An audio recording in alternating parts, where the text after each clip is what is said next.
MBS Frontline. Budget reading is just a month away, and fears for new taxes are high among the populace that somehow seems to not see what the already paid taxes do. The cries of the populace seem not to be heard by some legislators. Increase the price of, say, fuel with that 100 shillings as tax. Would it stop people from buying fuel? And the answer is no. But with the proposed charges under the Income Tax Amendment Bill, Value-Added Tax Amendment Bill, Excise Amendment Bill Duty, Tax Proceedings Code Amendment Bill, Stamp Duty Amendment Bill, what is the fate of small and medium enterprises that make up 70% of the taxes to URA? Transport and logistics have an incredible increase in tax. We will see that in food prices, we'll see that in commodity prices. Some of the good aspects that we are seeing in there is promotion of the capital markets and investments, and also trying to make sure that people have access to funds because they are promoting or exempting the private equity funds. But also, the already less than 4 million tax register keeps shrinking, with taxpayers dropping off the list. URA statistics show that taxpayers that pay above 50 billion but not exceeding 100 billion, 162 in 2019-2020, increased to 173 in 2020-2021 and 198 in 2021-2022, but dropped sharply to just 104 in the financial year 2022-2023. Further, those that pay above 100 billion and above only saw an increase between 2019 and 2020 from 146 taxpayers in the financial year of 2019-2020 to 204 in the financial year 2021-2022. But in the financial year 2022-2023 dropped to partly 74 taxpayers. Even with this drop, URA has been able to hit the target and surpass it sometimes, vindicating its efficiency in collection of taxes, but from smaller register, as service delivery to an ordinary Ugandan deteriorates with roads, hospitals, and other public service goods, suggesting that Ugandans donate taxes to government with no benefit in return. Can the country tax its way into development? How progressive is the Ugandan taxation system? Why can't the register grow bigger? Why is the taxation puzzle becoming more complex? This is The Frontline.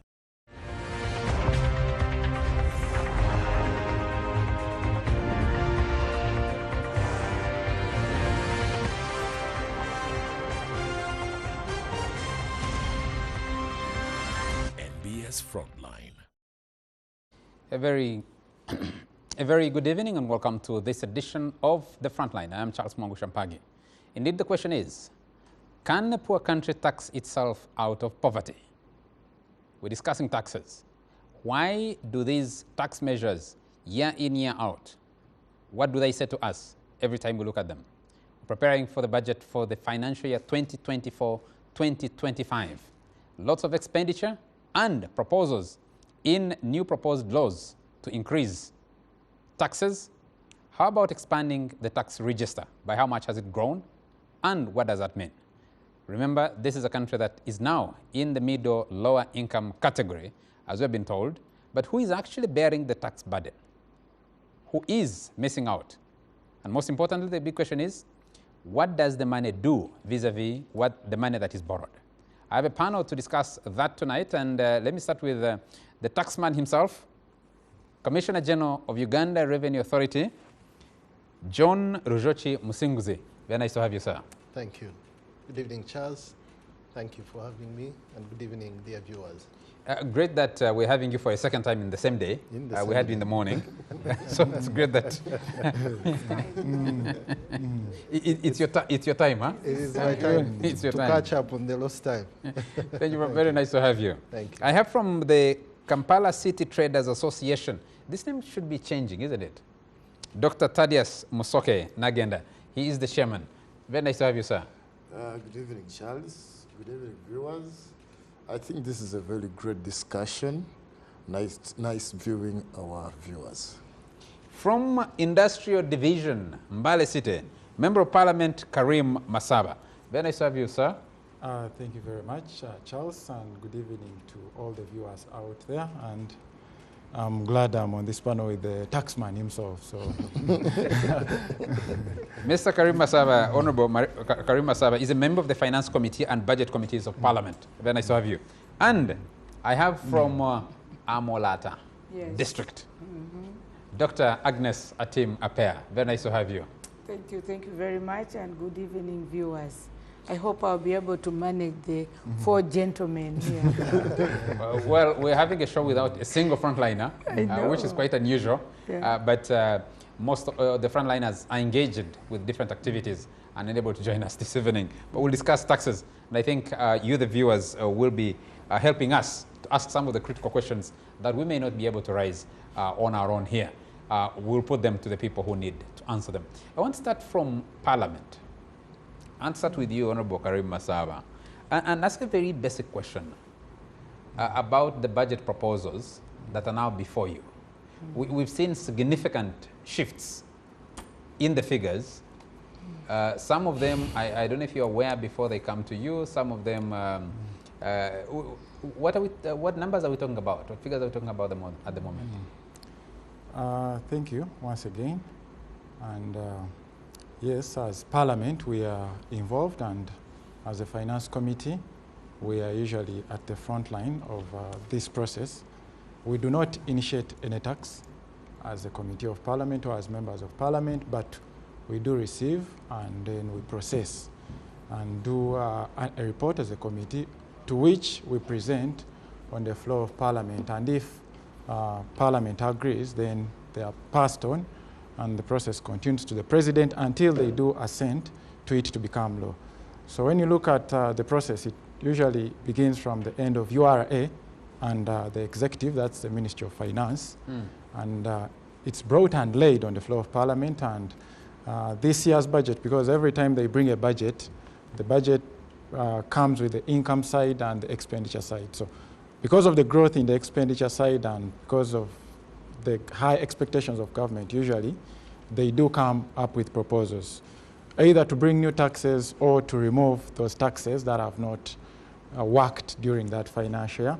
And I think about a week or 2 weeks back, they laid on the floor of Parliament these taxes that are before our committee, the Committee of Finance, and we have to process them in the shortest time possible. Yes, so, ask about the numbers. What is government thinking will be the size of the budget for the financial year 2024-2025? When you look at the budget, actually government, when they presented the budget, they had stated that there was an increase, a slight increase in the budget from 52 trillion shillings in this current financial year to about 58 trillion shillings.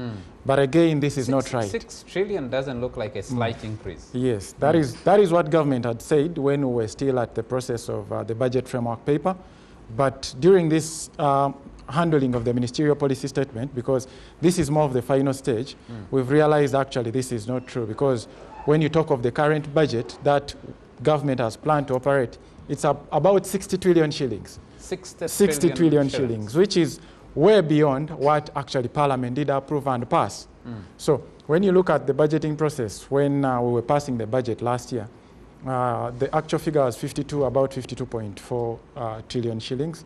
Then there's a supplementary that was brought before Parliament as well, a supplementary which was passed, and this accounted for about 3 trillion, extra trillion shillings. So the budget expanded up to about 56 trillion. But 2 days ago, for the financial year 2020, for the current financial year, yes. So as the Committee on Budget, we were surprised when the Ministry of Finance came with a budget that is about 60 trillion, and we do not know where the 4 trillion is coming from and what it is supposed to do. And according to them, this was a statutory revision of the budget by the Ministry of Finance, which revision has legality issues, because they fail to explain under which law the Ministry of Finance is able to go and revise a budget or to go and increase a budget beyond the ceiling that was approved by Parliament. That is where we stopped, and we had to send them back, and probably next week they will be appearing before our committee again to explain, and probably some of the officials should be held accountable, because according to the Constitution, the Public Finance Management Act, and the Rules of Procedure of Parliament, it's only Parliament that has the mandate of approving a budget it's only Parliament that can pass and approve the monies or any charge on the consolidated fund. So when we talk about when we look at a figure of about 4 trillion, without the knowledge of well, Parliament. It's coming back to you. You're the people going to approve it, aren't you? No, what I meant was they were supposed to come to Parliament for approval. They were supposed to come, and probably as Parliament would look into it. But this is a revision that has been done without the knowledge of Parliament. So when you compare with the next financial budget, which they have brought, which is 58 trillion, meaning they propose to decrease the budget from 60, which is the cumulative one right now, to 58 trillion, which is planned for the next financial year. So in reality, the Ministry of Finance is not slightly increasing, but their proposal is to slightly decrease the budget, which we know is not realistic. Dr. Agnes Atima-Pea, before your life as a member of Parliament, you chaired the Local Government Finance Commission. Yes. Yes. Could you help us understand what figures we're dealing with at the moment and what they say? I think, as my colleague has just mentioned, what we receive in Parliament at the moment are still budget estimates. And so they came with 52, 3.8, then it came to 58, it went to 60, and now 58. So it's, to me, it's still a process, and government brings in estimates, and as members of Parliament charged with the responsibility of appropriation, we engage all these ministries and departments and agencies. And at the moment, actually, all sectoral committees are meeting the ministries and departments to question what is in their ministerial policy statements, to question their work plans, to question their procurement plans. We also look at their performances of the last financial year. In fact, today I was meeting the URA, the taxman was before us, the finance committee today, and we're asking the same questions that you're asking. Are your proposals really realistic? How have you performed in the last financial year and the last 6 months and all that? So I think for now it's going to be very difficult for us to really talk about figures at the moment, because it will change. The figures keep shifting. It will keep shifting until the last minute when government and Parliament has agreed that this is a position, and particularly we normally demand from the revenue side, because what comes to us as budget estimates is mainly usually coming more of expenditure, and our question as Parliament has been, where is the revenue coming from? And I'm glad that we are here with our main revenue generator to really, you know, go in depth to understand where do we expect to generate revenue. But I must say that at the moment, our budget outlook still really falls short of the revenue that we expect to really finance the budget. So I think as a country, that's where we are. Our thirst for money is more than what we have. And usually in Parliament, we advise that I think it's a high time that government start cutting the clothes, you know, according to what they have, other than putting so much expectation out there, and yet we do not have enough resources to actually finance the budget. So in terms of figures and all that, I would be hesitant to really talk about figures at the moment. We see them but shifting. Those are the estimates that are on the table, and I think they'll keep shifting. And as my colleague said, we interrogate, we engage them, and we say this is not realistic, this is realistic, and then we agree. So I think until May, yes, end of April, May, like that, we will really still be looking, seeing. You're running through that process by the end of this month, yes, ideally. So you'll approve the budget this month, and then we wait for its presentation in early June. I think that's been the practice. Of course, we'll be coming back to interrogate a little bit more about the proposals in the income tax amendment bill. We'll come to also interrogate a little bit more into the excise duty. You're having a new some amendments in excise duty and stamp duty. We'll come and question those in a moment. Let me come to Mr. Rujochi. Yes. When people are discussing the budget, yes, on one part, Ugandans are going to be excited on what the money has been allocated, the proposed allocations. Members of parliament or business people will be looking out whether you have a government has provided for their road, has provided for a health center, has provided for a hospital, what wages are being provided for. Of course, those don't shift much. But the bigger question is, you are responsible for raising this money, for collecting this money. Whether the final estimates stop at 62 trillion or 58 trillion, it's unlikely that we'll go back to 52, because if you're saying that we already spent, for this financial year, we're moving towards 56, that means there's no chance that we'll be going backwards. We're only moving forwards. Where is this money coming from? Thank you, Charles. I think clearly there are two sources that fund our budget. One is the domestic revenue, which we collect as Uganda Revenue Authority, paid by the taxpayers in this country.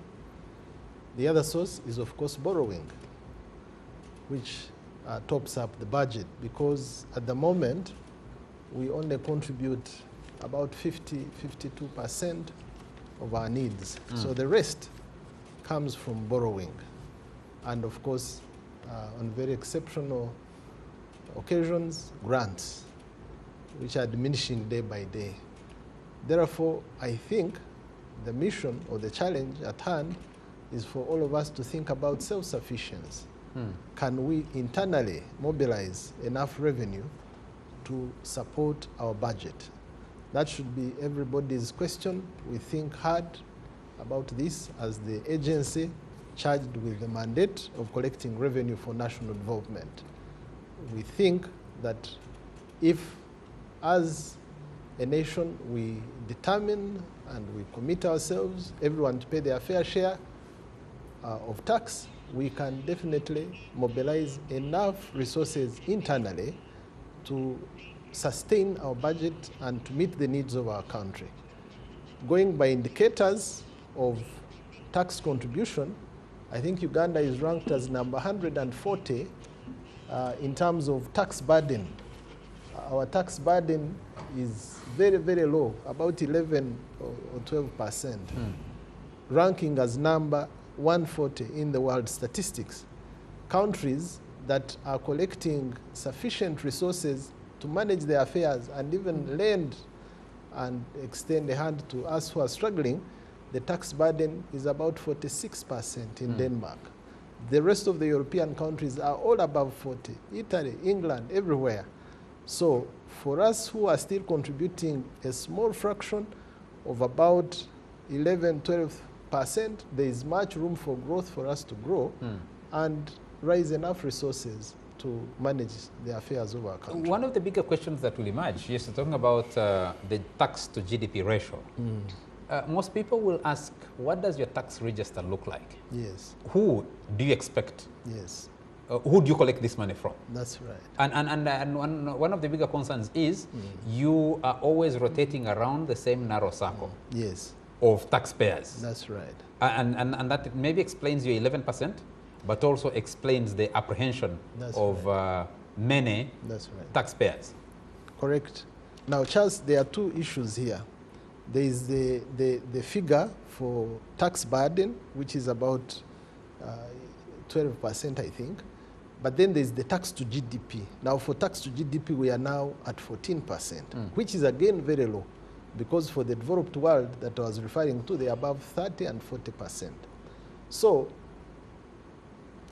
it's true for a very long time, we've been rotating around the same taxpayers and sometimes varying the tax rate. But you really will appreciate that for the last 3 years, since COVID and after COVID, the government has been very deliberate on not increasing the tax burden. We were used to a scenario where every year would have a rate, a change in the tax rate on fuel, the tax rate on alcohol, the tax rate here. But government put a deliberate freeze so as to allow businesses to recover from the impact of COVID. But even that notwithstanding, our revenue has been growing significantly. So what has changed? We are trying to expand the tax base.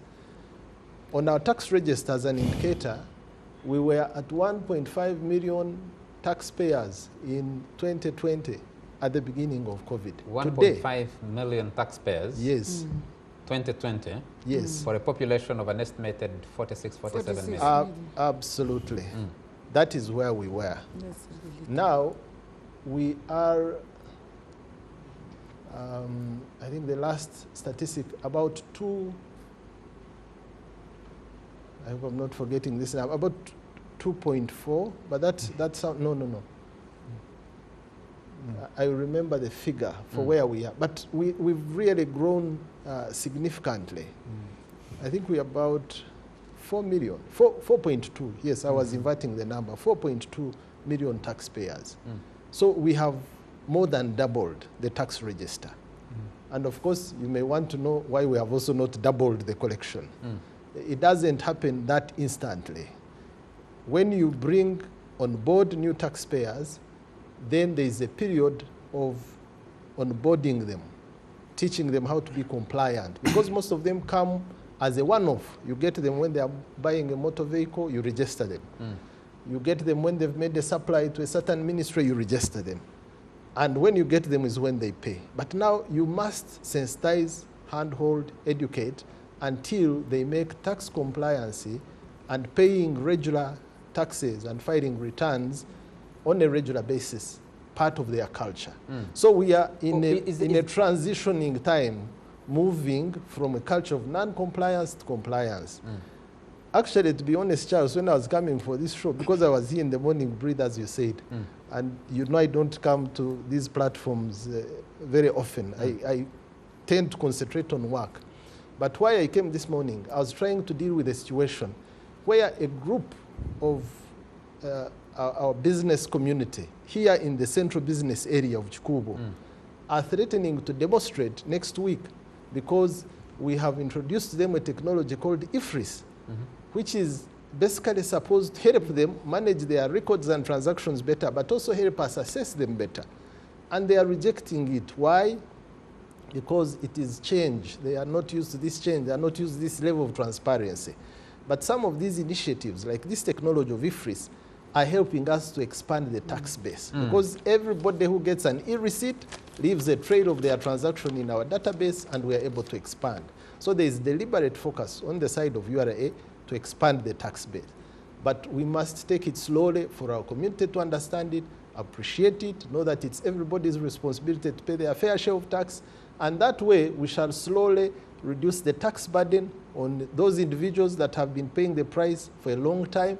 But when everybody gets involved, we shall grow much faster to move from the current 14 maybe to 20%, because development has shown that, research has indicated that development only starts when countries are able to mobilize at least 20% of their GDP. I want to stay on the technologies that you're introducing. Yeah. And when preparing for this show, I was asking people, what are the areas that are of concern? Yes. I do not know if the threat of a demonstration is just because people don't want to be compliant, or just because you haven't explained to them properly. Yes. But there are concerns about your investments, for example, in the e-tax system. Yes. That investment in technology, does it match what you expect to get out of it? You have, for example, things like digital tax stamps. What is the rate of return on those vis-a-vis the rate of investment? How much you're spending? Because if you're collecting any money, the cost of collecting that money should be reflected by how much you collect, how responsive your people, the taxpayer is. That's right. How does that look on your side? Very good. On the investment in technology, e-tax, the current system we are using, was acquired more than 10 years ago. So it is a system that is almost at the end of its life. And we are thinking, with new changes in technology, they would almost say that is obsolete. Obsolete, by now. Yes. It is a system that is getting close to obsolete, but it's still working. That's why we're able to collect. But we are now looking at replacing this e-tax system using a cheaper approach. The cheaper approach will be where we get the support of the expert, but we use mainly our internal expertise to develop such a system so that the cost of maintenance can be kept low. For now, it has been expensive to maintain, it has been expensive to make changes, and that is why we're thinking about an organic system. That it's been also burdensome to your taxpayers. To some extent, yes. Because designed 10 years ago, your tax register is expanding. Correct. It can't function as efficiently Absolutely. as you need it to function. Yes. You designed it for a smaller number. Yeah. Potentially. Yes. Yes, someone would say... I agree with you, Charles. Yes. Recently, we were trying to transform the ledgers to make them more transparent to the taxpayers, so that every time the taxpayer is paying, he knows how much he's paying, on which tax head, on which, whether it's principal or penalty or interest. That information has always been with URA. We wanted to make it visible to the taxpayers so as to motivate them to know 100%. But that transformation has taken us almost 8 months and with a lot of struggle. So what you're saying is true. Yes. I mean, the system is at the end of life. Some of the changes are so significant that they destabilize the base source code, the original source code, and then it creates errors and so on.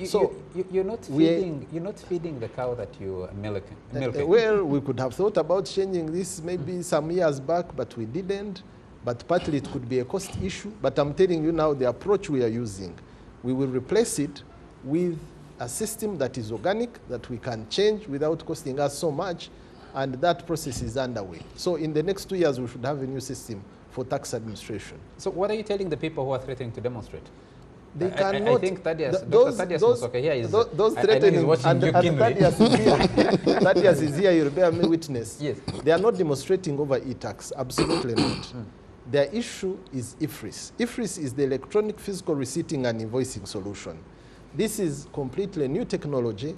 It is not based in URA. It is a technology you put on your phone, smartphone like this, and every time you want to make a sale, you activate this app, and you physicalize the sale.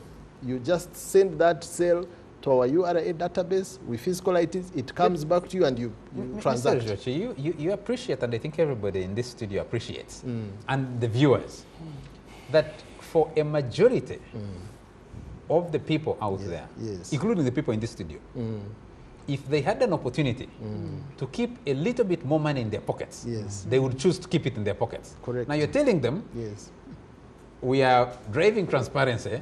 We need to get that money out of you. They see you as someone who wants to get the money out of them. How do you expect that cooperation? Charles, can I tell you something? Yes. Some of the money that we keep in our pockets, that is really not meant to be our money, ends up becoming expensive money, and we lose more in the long run. For example, IFRIS monitors VAT, and you know the principle of VAT. VAT is paid by the final consumer. So if you are Mr. Musoke or Mr. Msinguzi and you have a business, you'll pay VAT at importation, you will sell your products with VAT, and what you'll pay to URA is the difference between what you collected and what you paid. So what does it mean? If you don't declare what you have sold, the VAT on what you have sold, it will mean you'll not take credit to the VAT you paid when you were importing or buying from a factory. So the net effect is that whatever you pay at the point of purchase becomes potea. Okay? You don't recover it.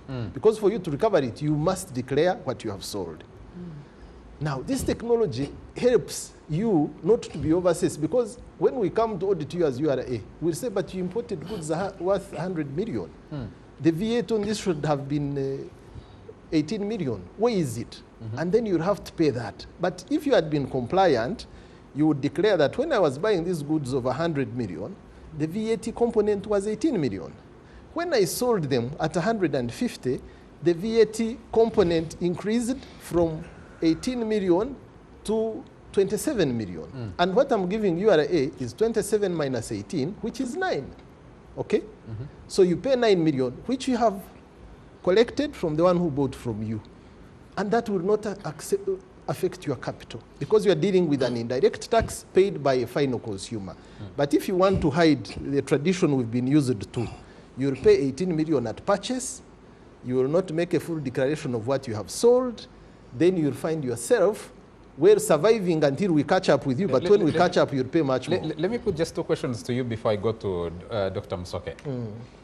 One is if you go down to Chikubo, and I'm staying around Chikubo, Kampala Metropolitan, because I think your own figures indicate that about 68% of our revenue is generated from around this area. Yes.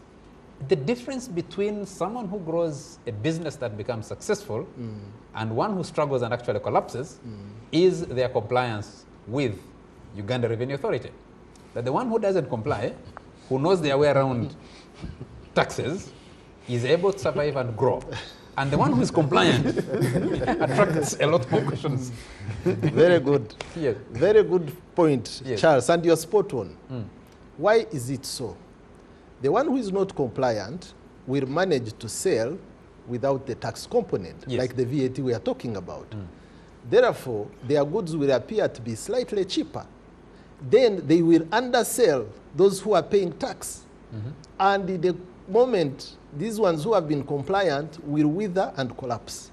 Now, one of the principles of taxation is that taxation must be fair. Everybody must pay. Once everybody pays, you level the ground. Now, solutions like IFRIS, they are so fundamental that if you're on IFRIS, I'm on IFRIS, he's on IFRIS, everybody will have to pay their fair share of tax. No one will cause the other to collapse. What causes people to collapse? It's not because they have paid a lot of tax. It is because the ground has been tilted by those who don't pay and they are cheating them, so to say. So you have the non-compliant becoming richer and you have the compliant withering. Now, as you so the motivator, we are coming to level that ground. Yes. Would be that yes. you join the non-compliant No, side. that is wrong. Then how will Uganda develop? The solution is we should all join compliance. We all carry a fair share of the burden and we'll come move to the forward. questions about how will Uganda develop, because Yes. I know it's a question that the tax collector always wants to avoid. Yes. The question of linking the tax that I pay and the services service that I receive. Yes. Most of the time, the tax collector will tell you, for me, my job is to collect. Collect. Don't ask me questions about where the money goes. Money goes. And sometimes we see the money. We meet the man on the street. So we can tell where some of it goes. But, Dr. Msoke, let me come to you. Your concerns as people in the trade sector. I know you have completely different concerns from the people, for example, in the industrial manufacturing sector. They don't have the same complaints as you do. I've spoken to some of them and they're saying, our concerns are different. These guys who are importing things have their own concerns. But the Commissioner General talks about you threatening to go on strike. Why? When Uganda introduced VAT, Kasita led major demonstrations in this city. I don't know how many years ago that should have been. 96. 96. Yes, around 1996. Yes. And Uganda was introducing it at the same time with Ghana. Why now? Why what's the appetite for not complying, for not supporting the economy? Mainly, for sure, we have been engaging URA for some good time. The approach for our Commissioner General was so interesting that you engage and then later you enforce. The only concern is what is the duration for the engagement. Because as Kasita, we thought that can we stop crashing with URA and try to change the perception of our traders. But the trader is someone who is very complicated. You need to interest him to be compliant. For sure, as Kasita, we have done a very great job in making sure that our members comply. The only challenge is with when you comply, the taxes are very high. Because when you don't comply, you can maneuver, and for sure, you can sustain. I'm glad the commissioner General is very cooperative gentleman, whereby he has now started to understand us so much. So what the only avenue for survival is to comply and make sure the taxes are fair. And because at this moment, when you try to smuggle, I used to be a very good smuggler. But nowadays, every corner is almost what? Being monitored. So our challenge currently is, if the traders are willing to comply, can we revisit all the systems and we make sure the taxes are flexible? Because the other gap which they are sealing... What would flexibility mean for you? Let me give an example. The gap that they're sealing? For the container. You are importing a container from China and you are paying around 150 millions. So URA is withholding 6%. Then VAT 18%. That's 24%. Then 35%. What is the 35%? Like when you're importing garments. Textiles. Textiles, yes. 35%. Yeah. So, but all basing on that percentage, That's the profit... almost at 70, 24 plus 30, 35. 35 years. But your That's profit almost margin 59. Not 59. is 2%.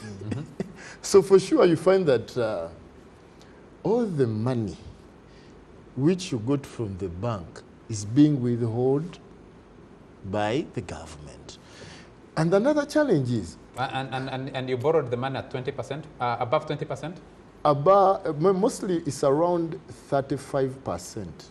That's the cost of borrowing? Yes, 35, the latest it can be 30. You know, the banks can tell you, no, we are going to give you at 18, but they have hidden charges. And even you have to get a very good brown envelope to process your loan with urgency. You borrow money and That's then you it. Yes, facilitate you it need, you don't know how to speak like a Ugandan. How do you want to speak? So you find that by the time you get that loan, things are very terrible. And by the time they give you an offer letter, you just sign you need that money. You don't read You don't read all the terms and conditions. The terms and conditions. So what we need to do is that to revisit. Even if, okay, like let us leave alone the importation, because several times we have made the president, he says, Casita, you are promoting, these people want to dump their products here. But Casita is a multi-sector association where it's having the banks as members, is having manufacturers. At times even they hide behind us. They tell us, when you talk about our challenges, the big man next to me, he'll be very tough. So they have tried under our associations. So we represent, and our contribution to the economy of this country, for sure, is very vital. So, like, let me give an example. When you buy a truck of cement, local, that is boo-boo. If your company applied for tax exemption, like withholding, then the 6% you're okay. But if you are not, even the VAT can get you there. The VAT of 18%. But the profit is 2%. So it makes the cost of doing business unfavorable. By the concern currently... The concern, Mr. Musoke, by what you're saying would suggest that you're victims of your own failure to formalize. No, not formalizing. Failure to comply. Non-formalizing, I'm telling you, these people were the one who have complied. We have had several engagements with the Commissioner General. And the latest, we hosted around 1,000 traders, Casita in conjunction with URA and other associations. And for sure, no one has ever said that IFLIS is so good. One time when I was engaging the team from URA, I think your PR has a problem. How comes that all the traders who are enrolled, they are complaining about the system? We do appreciate that when the system came, it had several challenges. They have tried to adjust, but again, there is a lot which needs to be adjusted. And they are trying to understand the way we do business. There is what we call kuyiriba. You know, kuyiriba is like I get a commodity from you, I sell to him with at least a small profit. So when I sell to him, I cannot tell him where I have delivered from. Secondly, I can bring a commodity to him and say, you know, now I've changed my mind. You take it back.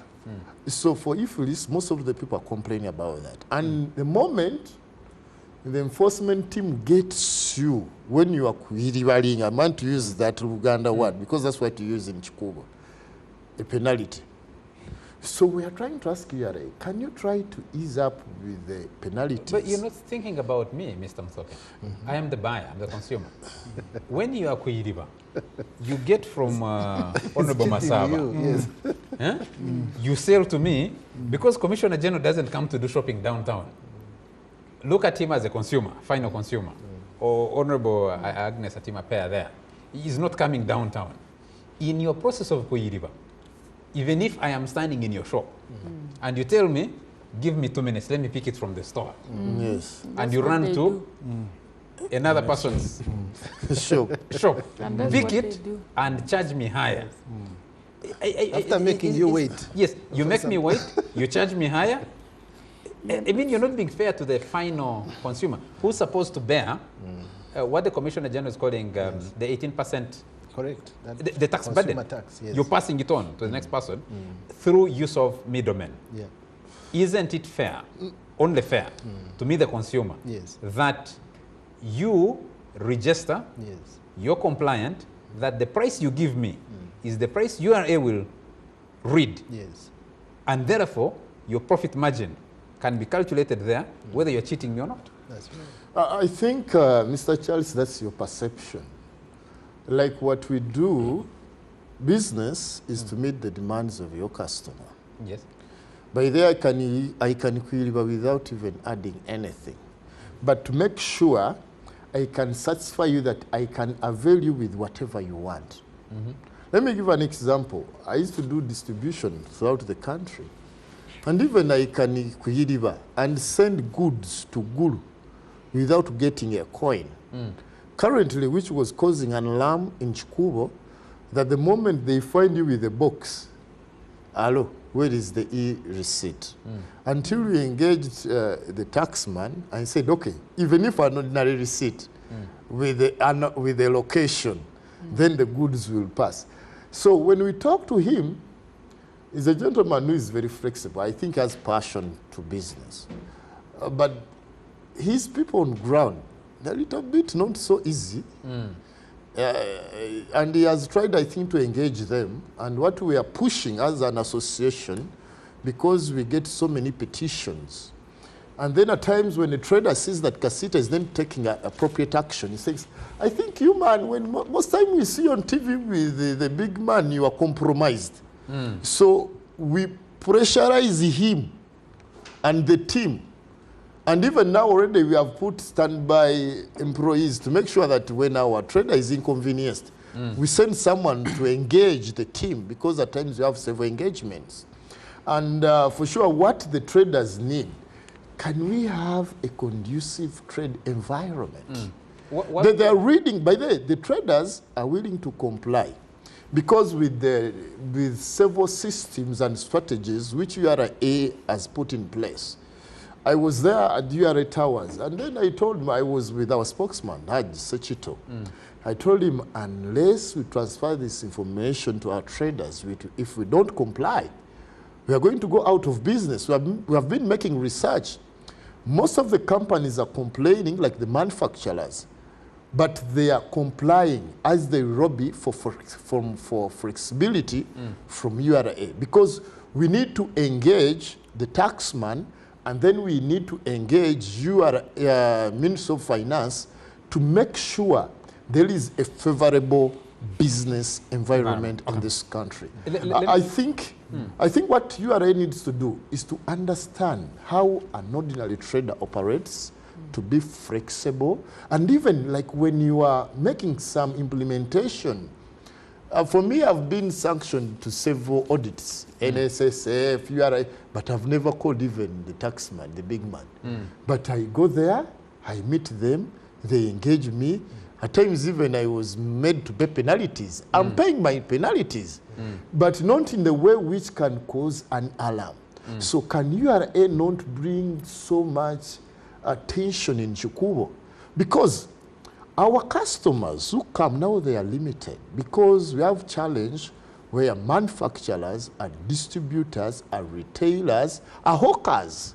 So the number which comes to Chikubo for wholesale has reduced because at the cost at which they can supply us to Chikubo is the same price they supply to Mukono, the same time they supply for Wakiso, and the same manufacturer. So a trader from Mukono, there is no way you can come to Chikubo.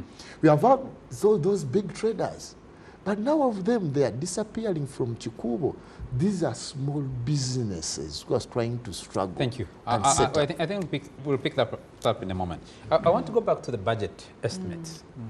From the little we've been able to interact with, from the budget framework paper that you're considering in Parliament, you see proposals to increase the taxes on petrol. That's the common word that we use here. On diesel, on kerosene, on, Mr. Commissioner General, you're looking into, someone told me, factors of production. Factors of production are not taxed. You want to tax land outside of urban areas. You're proposing a tax on an increase, tax on cement. Agricultural inputs as well. Yes, on inputs. What does this mean? Let me start with the members of Parliament. How are you reading this, and what kind of budget are you trying to present? Thank you.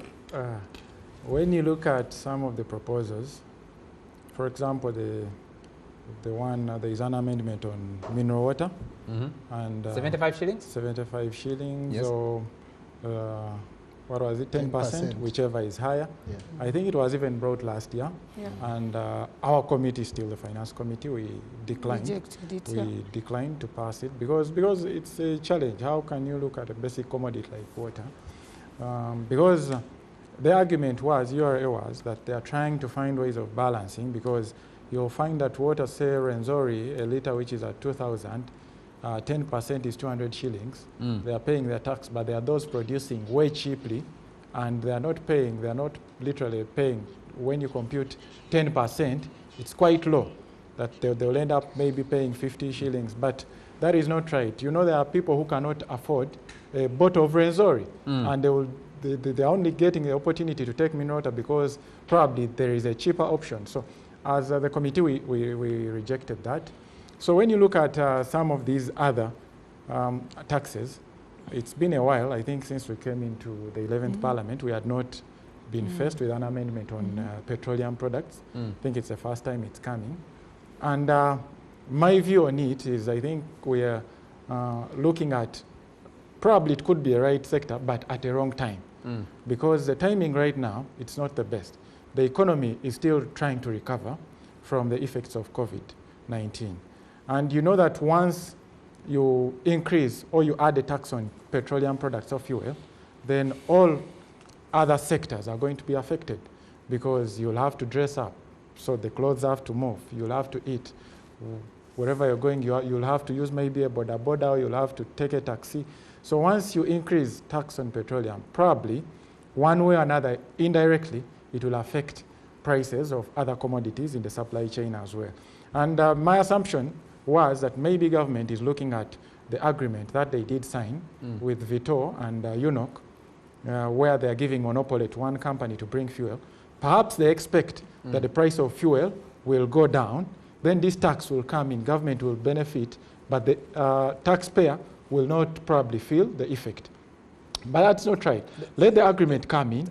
We see how it will impact. Taxation policy can't be speculative. Yes. Because government should be able to estimate and share with Ugandans, the taxpayer, that even when we're increasing the tax on a liter of fuel, yes, we expect that this liter will arrive at the pump at this cost, because UNOC will be the one importing. Yes. So yes.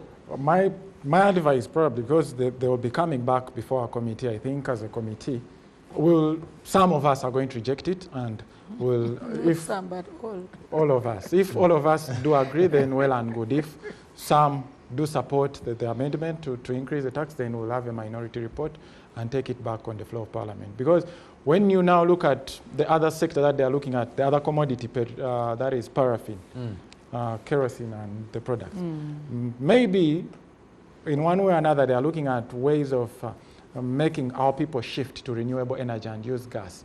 But then, have you done an analysis on that? Because deep down in Bale, my constituency where I come from, many people are still relying on kerosene for light.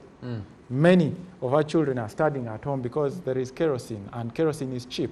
But you increasing and putting a 300 tax, additional tax, because it was initially 200, now it's moving to 300, then you're maybe limiting opportunities for some of those people there.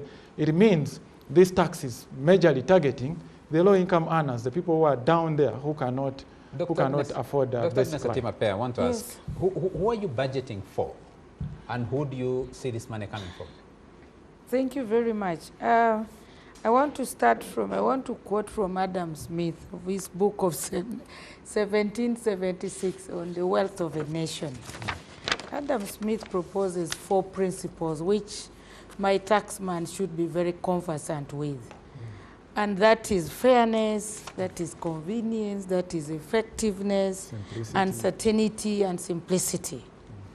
What I see in our tax regimes in this country, we seem to go for convenience, and where you can just go and get the money in a convenient way. But the definition of fairness from the taxman seems to be different. For him, he's looking at how fair taxes are paid by everyone and all that. But in the context of the people we represent, really, these proposals that has come, I see it is not pro-poor, it is not gender sensitive, and I find it really unfair and not equitable to the poor person. Because like my colleague, if you look at those proposals, at least I want to thank government for the last 2 years that we've been looking at the budget. There's been a stay on introducing new tax proposals. And I wanted to hear from you, Are, what has changed? Because we thought, we agreed that our economy is still not good enough to go and start taxing. Unfortunately, taxing a very few people, I think he has just told us, is less than 10% of the population. And we are cognizant that majority of our economy, our people are not in the money economy, meaning they are informal. And very few people are being taxed. So for me, if you come and propose a tax on agricultural inputs, for example, we have VAT, right? On agricultural inputs and then equipment. At the same time, you're saying your theme of the budget is monetizing the economy through agriculture, mechanization, and all that. Those two things don't run. Isn't it you, the politicians, making the demands on government on what it should I don't think it's the politicians. I don't think it's the politicians. I just think that I think our strategy, our domestic revenue mobilization strategy seems not to be sensitive on the economy. We know that agriculture contributes about 24% to the GDP. And we know services contribute about 40%, and industries as well. In my opinion, I think widening our tax base should be focusing on investing in those sectors which can generate more revenue, and then we tax now from the profits. But if you tax now the inputs, what do you expect of the productivity and production? Definitely my people in Amolatar will not be able to afford the tractors. They will not be able to afford the inputs because it will be very expensive what magic for them. bullet transforms your people in Amolata? What transforms the people in industrial division? I don't know how many actual industries exist in industrial division. Industrial division in Mbale and transform this country. What kind of policy would achieve that? For me, the best policy would be, for example, in Amolatar, we're a fishing community. And if in this budget, before you even think about going to put tax on kerosene, first look at if I put more tax what is going to happen to my old woman in Amolata? What is she going to use for lightening? And she doesn't have, and in the bills, in the proposed amendment bill, they're saying that if you put the purpose of taxing the kerosene is because they want our communities to start using the gas. The gas. Even me, a member of parliament in Amolatar, I don't use gas. It is not there. We don't even have any petrol station that has those things of gas. What gets those things there? Because you're a country that is highly dependent. I think the Commissioner General was telling you that what you're able to raise as a country is about 52%? About that, yes. Yeah, 48% is going to be financed through Borrowing, yes. Is going to be financed through through grants. Yeah. Grants are dwindling. Actually, borrowing is becoming difficult. Yeah. With the Constitutional Court ruling yesterday, a law you passed, that makes things more complicated. Yes. I mean, and you're asking what actually transforms this country? Should this country be content with where it is? We're going to ask the expenditure priorities. Yes. We're going to interrogate expenditure priorities. But the question is, how do you strike the balance? I think the best proposal for taxation should have been first, like the president has always preached, is what are those strategies of investing in our informal sector and small businesses to make them generate more revenue. For example, when he was talking, and you know we have members of parliament representing workers and all that. When he told us here that when he imports his goods, I think we did the calculation together, about 60% has already gone to tax. Is it the 35 and all that? And he's getting 24 plus 35. Plus 35, that is about 58%. About 58 or 59. And he's telling you that he's getting a loan, of course it's plus the ones that we don't know, is about 28 or 30%. Now tell me, how is that business going to generate money?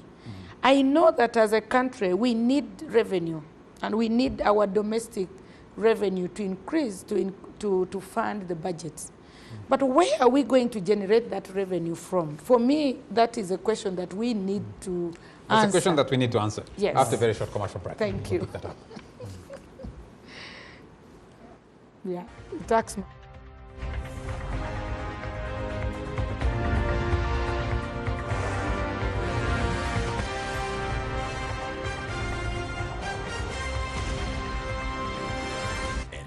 Frontline. You're still watching the Frontline on NBS TV. We're discussing the new proposals in the budget which are looking to increase the tax burden on many people. And I have the Commissioner General of Uganda Revenue Authority, John Rujochi, here with me, John Singus Rujochi, in the studio. I have also Dr. Agnes Satima-Pea. She represents the people of Amolata in the 11th Parliament. I have Mr. Karim Masaba, who represents Industrial Division in Mbale City, also in Parliament. And I have Dr. Thaddeus Musoke, who leads the traders of Kampala City Traders Association. I want to come back to you. Listen to everybody else. And people asking, yes, you want to raise the money. What is the link between the money you raise and the services that I receive? What is the link between the money, the revenue that you want to collect, and the money that government of Uganda borrows on my behalf? We're just talking about the numbers. A significant portion of the budget is financed through borrowing. Whether you're borrowing from the domestic market in treasury bonds, the net effect of that is what Dr. Musoke talked about. Interest rates in commercial banks price out everyone else. So I want to imagine that your bosses at the Ministry of Finance, Planning and Economic Development are consulting with you as they come up with these proposals. Do these provide an accurate policy fix to deal with Uganda's challenges? The revenue mobilization strategy that you have, does it actually provide the fix, or does it impoverish the people you're supposed to be developing? Thank you, Charles. I think the policies that government is coming up with and the proposals that are being presented to Parliament now have been well thought through and researched, and they will not be causing more poverty. I was reluctant to speak about this process because I know they are still at the proposal level where they are supposed to be presented to the Committee of Finance, where my leaders are, and they will be able to discuss them and we come with final position. But I want to make very quick comments on some of the proposals, like the increase on fuel. The proposed increase on fuel is so small just to take care of the value of money and the time passage and the inflation. Because if you think about an increase of 100 shillings on a litre of fuel, and you are thinking that the last time the tax on fuel was increased was about 3 years ago, or less, maybe about 3 years ago. And because the charge on fuel is a specific rate, because taxes are either specific or ad valorem, which is a percentage.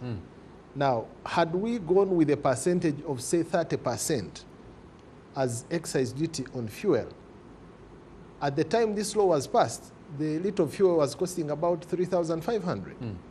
Today, the litre of fuel is about 5,000. So 35% of 3,500 is definitely different from 35% of 5,000 shillings. So just to address that gap to cover for the fixed rate that we've been charging on fuel, an increase of 100%, of 100 shillings would be very minimal. It would be, and it think would be about, minimal. yes. Sorry to cut in there. It would be very minimal. Yes. If you thought about who your taxpayer is. Because the fuel station is your agent, not your taxpayer. That's correct. Your taxpayer is the corporate consumer. worker. Yes. The final consumer. Correct. The border. This person and the border rider. Yes. This person went through 2 years of COVID restrictions. Yes. Yeah. Companies Yes. either downsized or actually asked their workers to reduce, to accept Correct. a reduced salary. Yes. That has not grown. Yeah. And yes, so 100% would look ideally small. 100 But shillings. if I was earning a million shillings at the beginning of COVID, and my employer was struggling and asked me to take a 100,000 shillings cut, my landlord was pressed, increased the rent by 50,000 shillings. School fees went up. Every other cost has gone up. You're saying you're providing for the cost of inflation, for example. That's right. That cost of inflation affects the final consumer more than it does affect Uganda Revenue Authority. And I'm wondering where, at what point you're thinking about where is this money actually coming from? Yeah, but Charles, Yes. let's use the example of a mobile, of a border rider. How many liters of fuel does a border rider take to drive you from here to Ntinda or to Chira? Less than a liter, I would imagine. So a border rider, if he consumes about 5 liters in a day, the increment in tax that is being proposed will be charging him an extra 500 shillings, just one coin, okay? So why do you think that a border rider would be negatively impacted by this increase of 500 shillings on the fuel for the whole day? Is that When the shortest journey on a border is at least 1,000. Charles. I think let me just Yes. Commissioner Can General. I complete my... Can you add something? just allow the commission to complete his point, and then we'll respond to it. So really, given that the tax on fuel has not been increased for the last 3 years, and the proposed increment is that decimal, I think the impact on the final consumer should not be felt. However, what happens as a practice? And I think this is why this debate is healthy. When government increases the tax by 100 shillings, the business dealers, the pump owners, increase the pump price by 500. If the public is aware on what increment government has brought and what reason, why shouldn't we challenge these? A quick one And why before, wouldn't a the quick one constitution before the allow MPs come people to through. go? Who is supposed to protect The consumer against the pump dealer? Well, government can regulate, but even where the economy is liberalized and open, forces of competition can regulate. Okay. I'm sure some pump dealers will take a minimal profit and others will want to take higher. So once the public is empowered with knowledge, they can support those who are taking minimal increment. Honorable Masaba. I just wanted to chip in. The big man was talking about 100 shillings being quite minimal. And he used a very good example of a border rider who uses about 5 liters a day, which is 500 shillings times 5 liters or 10 liters. How much is that? No. Sorry. By 100 shillings. 100 Yes, shillings times the 5 liters. That is 500 shillings a day that he's talking about. In a month, how much is that? That is about 15,000? About 15 or so. But how many borders cannot afford rent of a house of 30,000? There are very many. You might not know the reality because probably you're given a fuel card, or as a member of parliament, I'm given some of this mileage. Fuel. You're given mileage. Yes, and for the record, and you've been debating your mileage, your mileage rate for. And the mileage rate for the record, I'm given at about 3,850. That is so below the pump price. I'm getting below the pump price. So for me, still, I'll feel it because this increment, I have to top up from my pocket. So for him, he may not feel, but when we are talking about those little or small increments, they do affect the common man who is down there. I have taxis in my constituency that do charge 500 shillings for a distance of about 5 kilometers from Bale up to that is Sano Road, and they charge about 500 shillings. So the entire journey is making about 7,000. 7,000 for an entire journey. So how much is he losing if on every liter of fuel, he's losing out 100 shillings. So 100 shillings, if he needs maybe 10 liters to cover that journey, because it's mountainous, the terrains are quite difficult. So 10 liters times 100, how much is he losing out on that journey as well? So it's quite significant when you look at our people who are down there, who are barely surviving. How many of our people are living below the poverty line?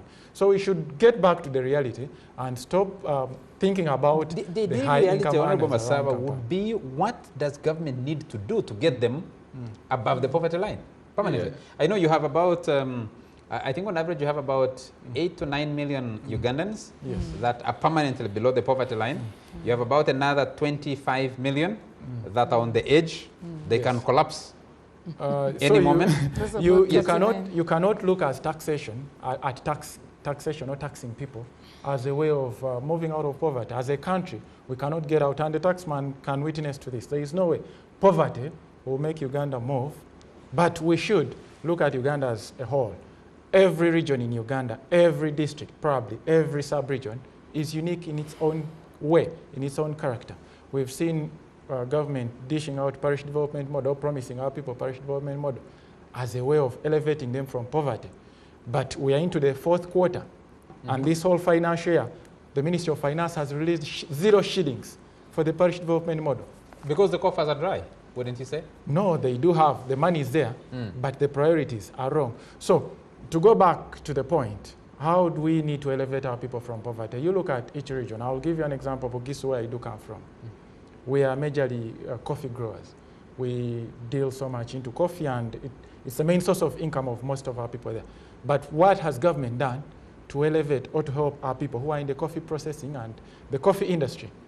Government will think of bringing one Pineti, one investor, who will come and rip off this country because they are taking monopoly. And those conversations you should be having with your minister. Yes, who is your colleague in parliament? We've had these conversations on several occasions because we think, and the president has also come out and said we need to do value addition. But what is government doing to add on the value addition? How have they helped the people down there in the villages to process this coffee other than them selling the... Honorable Masaba, I'm sorry, I'm a bit uncomfortable with when you say, in reference to government, how are they? You're excluding yourself. You're excluding yourself, and the process we know is that Ministry of Finance, Planning and Economic Development is going to generate these proposals and say, as a country, as government, we think we need to raise our expenditure is going to be about 62 trillion Uganda shillings. And they're engaging in a conversation with you who does the appropriation on how do we generate this revenue. Mr. Rujoch here is going to be asked. His targets have been rising every year, and we need to congratulate him because one, he was reappointed the other day, but he has also been beating his targets. But the targets keep going up. And when they go up, he's below the target as we talk right now. When they go up, when they go up, the effect is through these proposals, 500 shillings per 50 kilogram bag of cement, 100 shillings additional on the price of gasoline or petrol. It's additional because there is already a tax. I think it was at 1,300 before? Yeah, no, 1,400. So you're adding about 1,450. And 50, yes. So you're adding 100 shillings Yes. to make it 1,550. And 50, yes. It's only going up. Yeah. So the price that, the tax that this border guy we're talking about is paying is actually not an additional 100 shillings. The whole tax component is still that for 5,440, I think, which is the price now at most pump prices. 1,550 is coming to you. The rest Charles, for me doesn't matter. so Yes. Just a small one. I know we have our taxman here who is very knowledgeable on taxation. My little knowledge on taxation is that world over, taxation that has improved economies and provided additional revenue to the economies is that taxation that taxes the income, but not production. Correct. I hope I'm You're right. Yes. Yeah. But if you look at your taxes, the proposals that I'm glad that is proposals and it will come in front of us. But as you can see, the sentiments already tells you that I think we need to start, give us proposals that is going to tax on the income, but not on production. Because however little money you put on fuel, even if it is 1 shilling, remember fuel is that commodity that facilitates the supply chain of everything, from transport to the cassava to the posho, moving one thing, one product from one place to the other, from Chikubu to Amolata to the market. Fuel is involved. Even if it is 1 shilling, it's going to have an impact on the final price. And the impact of in tax increases, usually it affects the disposable income. You see people losing, because the cost of, the prices definitely will increase. And then you're going to reduce that disposable income that people should be buying and selling and all that, because people are going to live it. If cement becomes very high, people are going to stop the construction. The construction is, well, now everyone is putting their little money. I see from my village, somebody sells his 1 bag of sim. His target is to go and buy 10 bags of cement so that it comes to construct his small house. But now you are increasing that cement. My person is going to sell his sim and maybe now wait to There's a more dangerous compromise people are likely to make. Yeah. Instead of mixing the standard 1 bagged for wheelbarrows, I think that's the standard measure. They're going to be mixing 1 bag to 6 wheelbarrows. Exactly. So, and then so my argument is compromise the quality of the structure. Yeah, so my point is, the moment you increase taxes on production processes or productivity, you're going to reduce disposable income and you reduce consumption of your citizens. And when there is reduced consumption, then there is no growth at all. Dr. Peya, were you in Mr. Musingu's shoes or in the Minister of Finance's shoes? What would you propose? Actually, Charles, all of us here and leaders, and I think in Parliament, in my Committee of Budget and Finance, we've always engaged with Ministry of Finance and Revenue Authority and say, let us increase the tax base, let us increase our domestic revenue generation. That is an aspiration of every leader in this country. We are not saying don't tax this. We are not saying do not tax or whatever. But the issue is, what are we taxing and who are we targeting? Okay? I think that is the discussion is not about that we don't want taxation, but we need to be mindful what the impact of that taxation on the ordinary person. Now, if I were in their shoes, one thing, like I already said, is that let us focus on indirect taxation. For example, let's invest in agro-processing, let's invest in factories and in investment hubs and all that, so that the economy, the ordinary citizens continue with their production.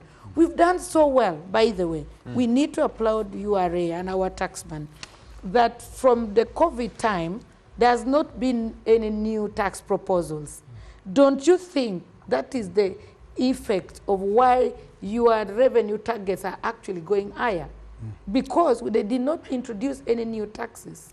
And they were using their digitization, I think, and all those stakeholder engagement, raising awareness about taxation, and they actually got more revenue. So it is not true that the increasing taxes generates for you more revenue. Okay. And that is for me the question that I agree. That my taxman should actually answer. The issue of cement. Yes. When you see the way they have packaged, yes, cement was there, they were charging 500, but they have included other items, including the white cement, including the lime, including grout and adhesive. Those are 4 items. So additional 500 shillings on each, tax on each of the 4, because you'll need all those in the chain of construction.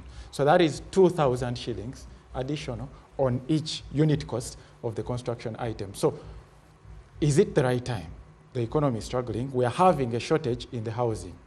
And then you're increasing the cost of production, the cost of someone building a house. So how many people right now are able to continue? And CG will respond to that in a moment. Ibra Chitandwe is watching us and says, tax on fuel has not increased for the last 3 years, but the alarm on fuel prices is still echoing in our ears, and it has not gone down. Now URA wants to increase it.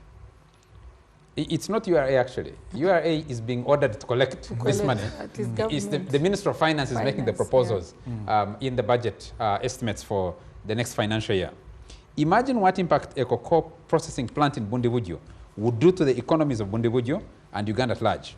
But the Babwisi in Bundibugyo can only sell and process cocoa and end up paying little to no taxes at all. Yet the area would contribute heavily. If you're, I think like they say, if we're putting our priorities right on where you invest, and it says increasing the tax base should consider such ideas rather than increasing taxes on mobile transactions.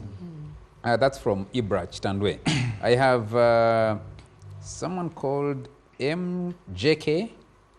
He says, please ask Mr. Commissioner General to comment on urgency notices they sent to business owners, bank accounts, clients of business owners, instructing them not to pay the business owners, but at the same time asking the business owners to pay taxes when their accounts are blocked by them. That is Mr. Who? He has an acronym, MJK. MJK. Yes, MJK. I have Sarah Kajingo says, commendation to government, the Minister of Finance, URA, and the Commissioner General for adopting the raft of measures proposed by the private sector during the tough days of the pandemic, including deferral of payment of taxes and for maintaining an open door policy for the private sector. CASITA are valued members of the Private Sector Foundation Uganda, and we listen to their challenges as we advocate for a conducive environment for the private sector to thrive, including trade. It's important that URA, 1, maintains engagement and handholds businesses as opposed to cutthroat enforcement. 2, listen to Abayiribi. Peculiar situation, Abayiribi's peculiar situation, and devise ways to handhold them, as that is the only way of livelihood they know. Last week, I had the opportunity to officiate the Women in Business Conference of the CASITA Women's League, which was attended by URA team led by a fantastic URA tax educator called Hajat Hasfa. Keep it up. All the traders in the room expressed continued interest in paying taxes to develop Uganda together, but cited the high cost of implementing IFRIS. Cost of devices such as laptops, desktops, computers, and mobile phones for use to generate e-receipts and e-invoices, cost of power and internet. We therefore encourage URA to grant extension to businesses, especially small businesses, to increase the financial burden, to ease the financial burden of transitioning to IFRIS. Many of the businesses are still recovering from the COVID-19 impact. Digital literacy is the other challenge faced by traders. URA can spearhead digital literacy and undertake tax education. So what comes first, digital literacy or tax education or enforcement? Sarah Kajingo is the vice chairperson of the Private Sector Foundation of Uganda. I'll take another message. Conrad says, please don't, what? This is a bit, Conrad, I'm trying to get around this message. Looting and unrealistic spending of taxpayers' money is preventing many Ugandans from paying tax, as they don't see why they should do so. Lavish spending is making it difficult for URA to achieve your targets. What does the money do? Who is spending it? Every time I meet a convoy, and on what? That is shooing me out of the road, I am looking at my taxes. And I'm asking myself, why is this happening to me? Yeah. And you'll meet between a distance of, from next media here to down at Kira Road Police, you're likely to meet about 5-7 convoys of vehicles. And you're asking, are we putting our priorities right? Because, Mr. Rajesh, you agree, government has been promoting the policy of buy Uganda, build Uganda. Whenever I see a convoy, I'm looking at money that's gone to Japan. I'm looking at money that's gone to Germany. I'm looking at money that has gone buy the cars, to buy the cars.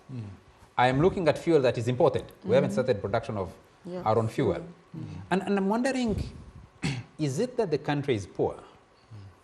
Is it that the tax burden is not fairly well spread? Or is it that our priorities for using that money are wrong? And I want to put another question to any of you on the panel. When you internalize the budget framework paper, because that's what we're still dealing with, these estimates at the moment, you're asking how much money is actually being allocated to productive sectors to boost the economy. Yes. Any one of you can pick it up. But let's first give an opportunity to Mr. Rajesh. Thank you very much. Thaddeus, I'll come to you in a moment. Thank you, Charles. First of all, let me clarify that from the beginning, my interest and discussion was on the tax base. I was trying to resist the temptation of going into the proposals. Because that's why I'm pushing with or without the proposals, politicians. It's true we've been able to increase the revenue collection. And the solution is widening the tax base, bringing more people into the tax bracket. And that's where my discussion with my brother, Dr. Musoke, gets interesting. Because all we are asking our ordinary people that are doing business in the central business area, our landlords, the owners of these arcades who have not been paying their fair tax, and we're trying to ask them to get on IFRIS to pay their fair share of tax, it is just to make sure that everyone contributes what is fair. So, I will not, and again, as you clearly put it, mine is to advise. My primary function really, or the URA's primary mandate, is to assess and collect revenue and hand it over to government, but also to advise the Minister of Finance on policy measures. So we have an opportunity to advise, and the advice can be taken or rejected. But the actual people to determine these proposals, and I want us to come here and discuss them after they've looked at them, is Parliament. So there is a fair role for everybody. What we come up with will be the consensus that this is what is good for the economy.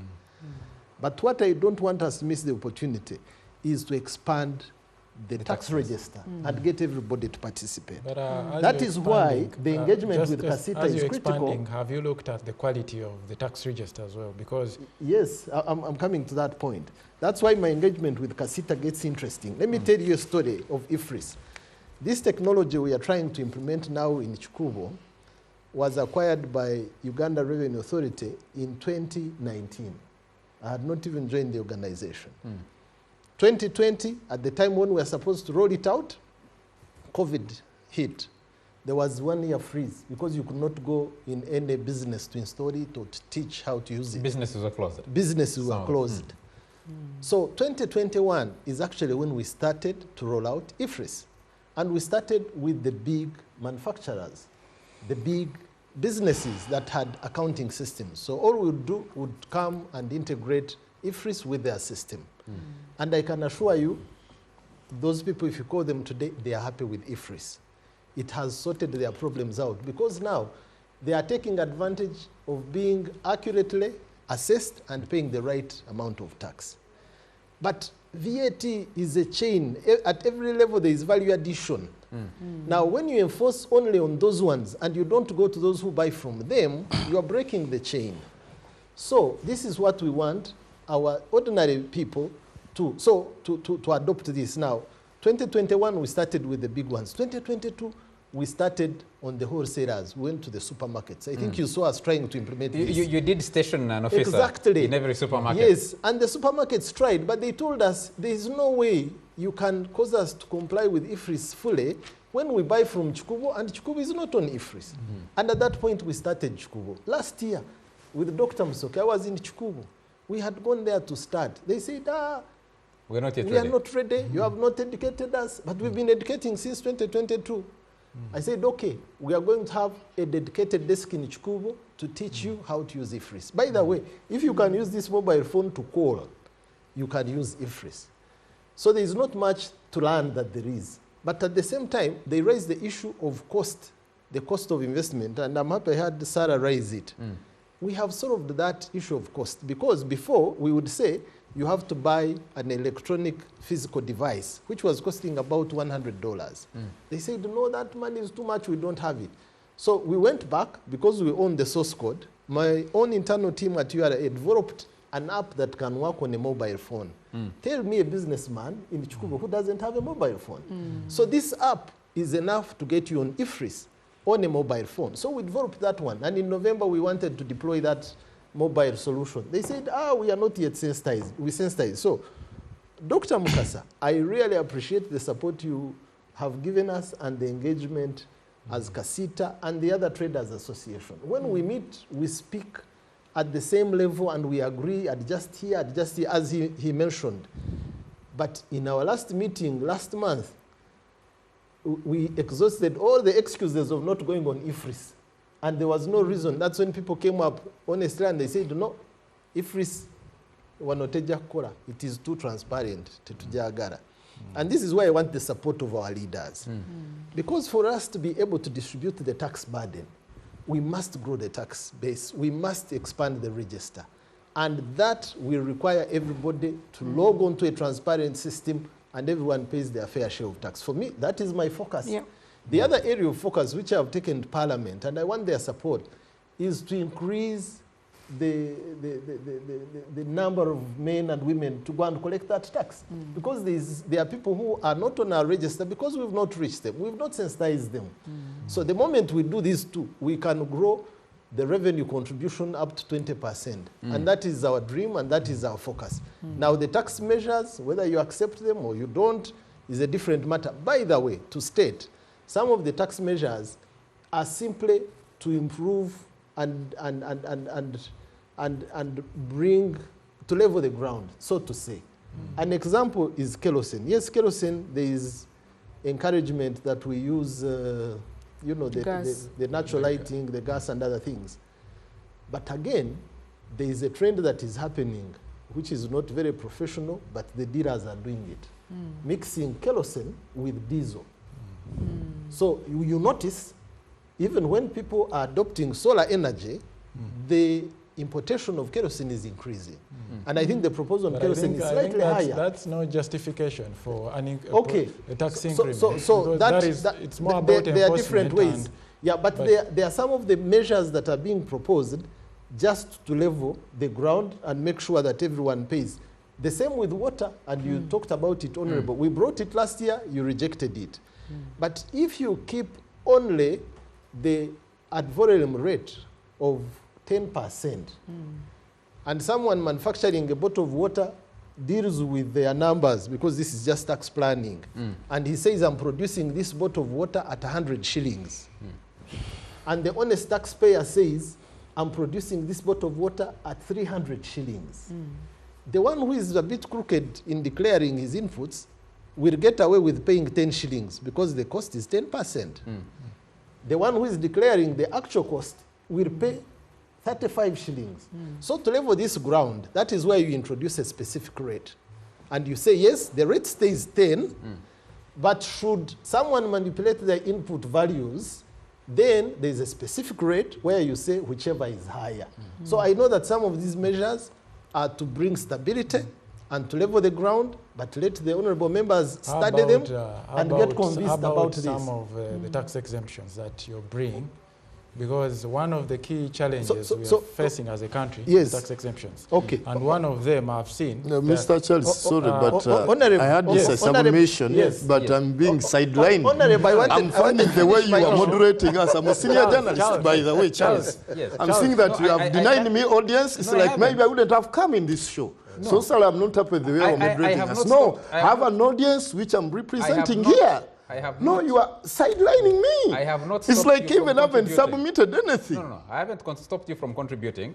Charles, and the discussion is open. And by the way, I had a funny comment which I was watching. Yes. That like when you are busy being hosted here, there is where you are being sidelined and you cannot present. No.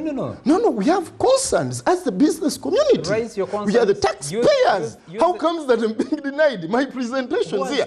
No. The members of parliament, they have a lot of time to discuss this. Please, feel free. You're a journalist. I wish I knew this could happen. I wouldn't have wasted my time to come here. You're a journalist. I'm a senior journalist for over 25 years in journalism. You're free to make a contribution when you feel you want to make a contribution. I thought that I have to be allocated time to present my concern. I'm asking questions to everybody. No. Feel free to ask. But the fact is, even whatever I had prepared to present, I've been denied. I don't know what you had prepared to present. No. Charles, that's not how we do present. I've been hosting talk shows. Make your contribution. In different media platforms. Raise your concern. Ask whoever you want to ask. Say whatever you want to say. You have the platform. Already, I think I'm not in my mode. Because the way you handling the show is like already they told you the traders have their concerns. You are not supposed to be given audience. Dr. Msoke, I think... No. The fact is, as we traders, let me be open for the meantime. Yes, go ahead. I tried to cool down. I gave you time. But I was seeing that almost as I came here just to listen to the funny stories.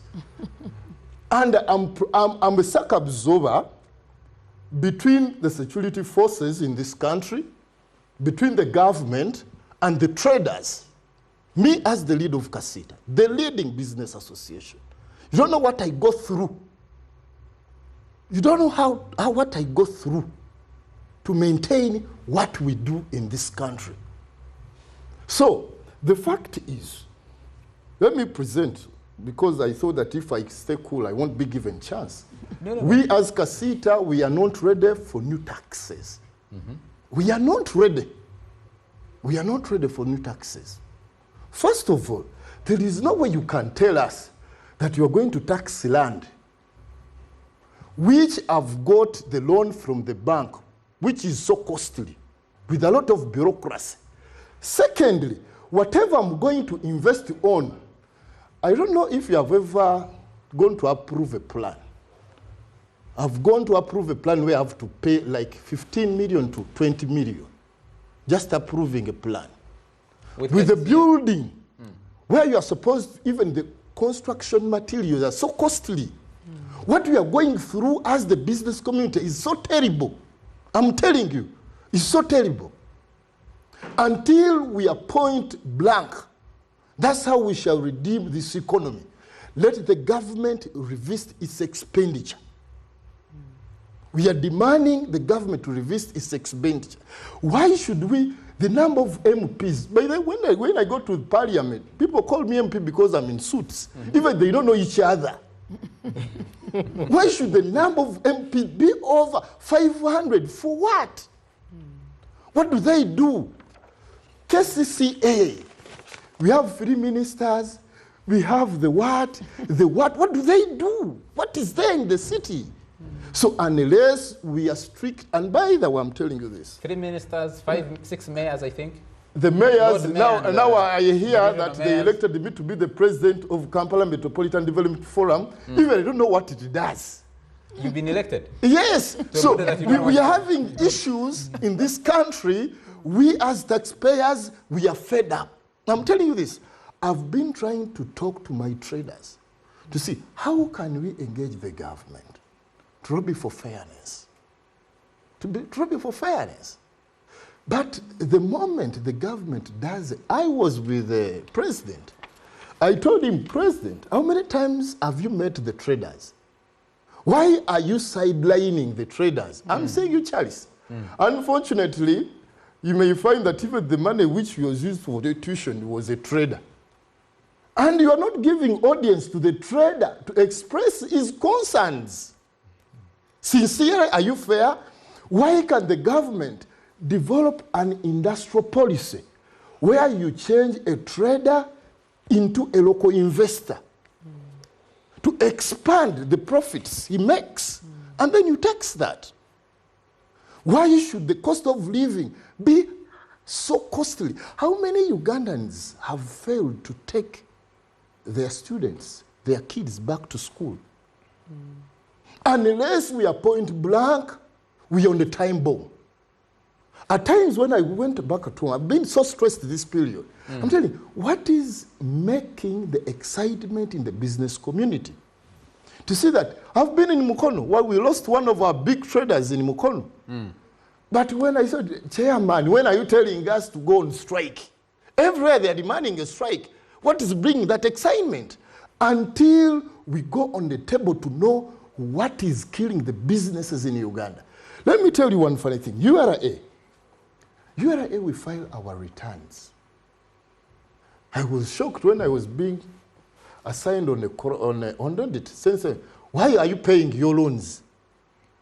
But the money is collected through the bank. They take their money, and I struggle around to meet my operation costs. And then you are telling me, let me tell you one funny thing. We go through a lot. Maintaining a business entity in this country is terrible. We see these big guys. You know, the president was telling me, now why are your members building buildings? But at the moment, you have suffocated them everywhere. He says, I'm tired of pressure. Let me put the car rentals there, an apartment, I correct this per month. But the fact is, you are killing this businessman instead of interesting him to go into manufacturing. We are donating this economy to Chinese. You don't know, my members are texting me here.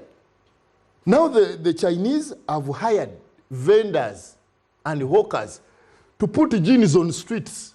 How will our members survive? Then I come here, instead of sleeping in my bed, I come here on NBS, even when I'm being sidelined. No, Charles, I cannot allow that. You know, you had about 10 minutes of complaining without making your point. No, my complaints are very vital because I've told you I'm a senior journalist, whereby they promote, I've trained so many even presenters here on NBS. Yes, some of the issues he's raising are quite pertinent. And sure, absolutely. Yes, as members of parliament, we represent people. And most of us, actually, members of parliament, are businessmen and women.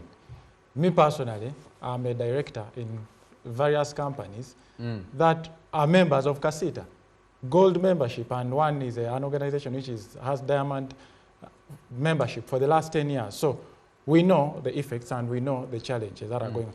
Actually, the issue that I was raising before he came in was concerning they're bringing some tax exemptions. So how many traders under Casita are getting these tax exemptions? How many traders in Mbale are being exempted? The stamp duty 1.5% that they want to exempt from investors, because when they're buying shares, many of them have been complaining, investors, that they have to pay the 1.5 unless they go and request for permission or exemption from URA and the Minister of Finance. So now they want to exempt them by law. Is it correct? No, because not many of our people out there, not many of our business people are exempted as well. So those are some of the concerns I wanted the taxman to answer. He raised an issue of fairness. Are our taxes in Uganda currently fair? Okay. They brought proposals. I don't know if they brought proposals about two weeks back to Parliament. They want to exempt some people from taxes. They want to write off taxes.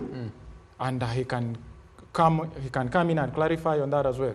When you look at some of the justification, is it right? Why do we want to exempt these people from paying taxes? Look at the gold refineries, over 600 billion shillings. But there is no one who owns or runs a refinery, who is a mwananchi, who is a foot soldier down here on ground. These are people who have investments in millions of dollars. So they are doing quite well. But again, you're exempting them from the tax that we as Parliament did pass. When you look at the tax waivers that they brought before us, there is an individual, I think Kananu or something.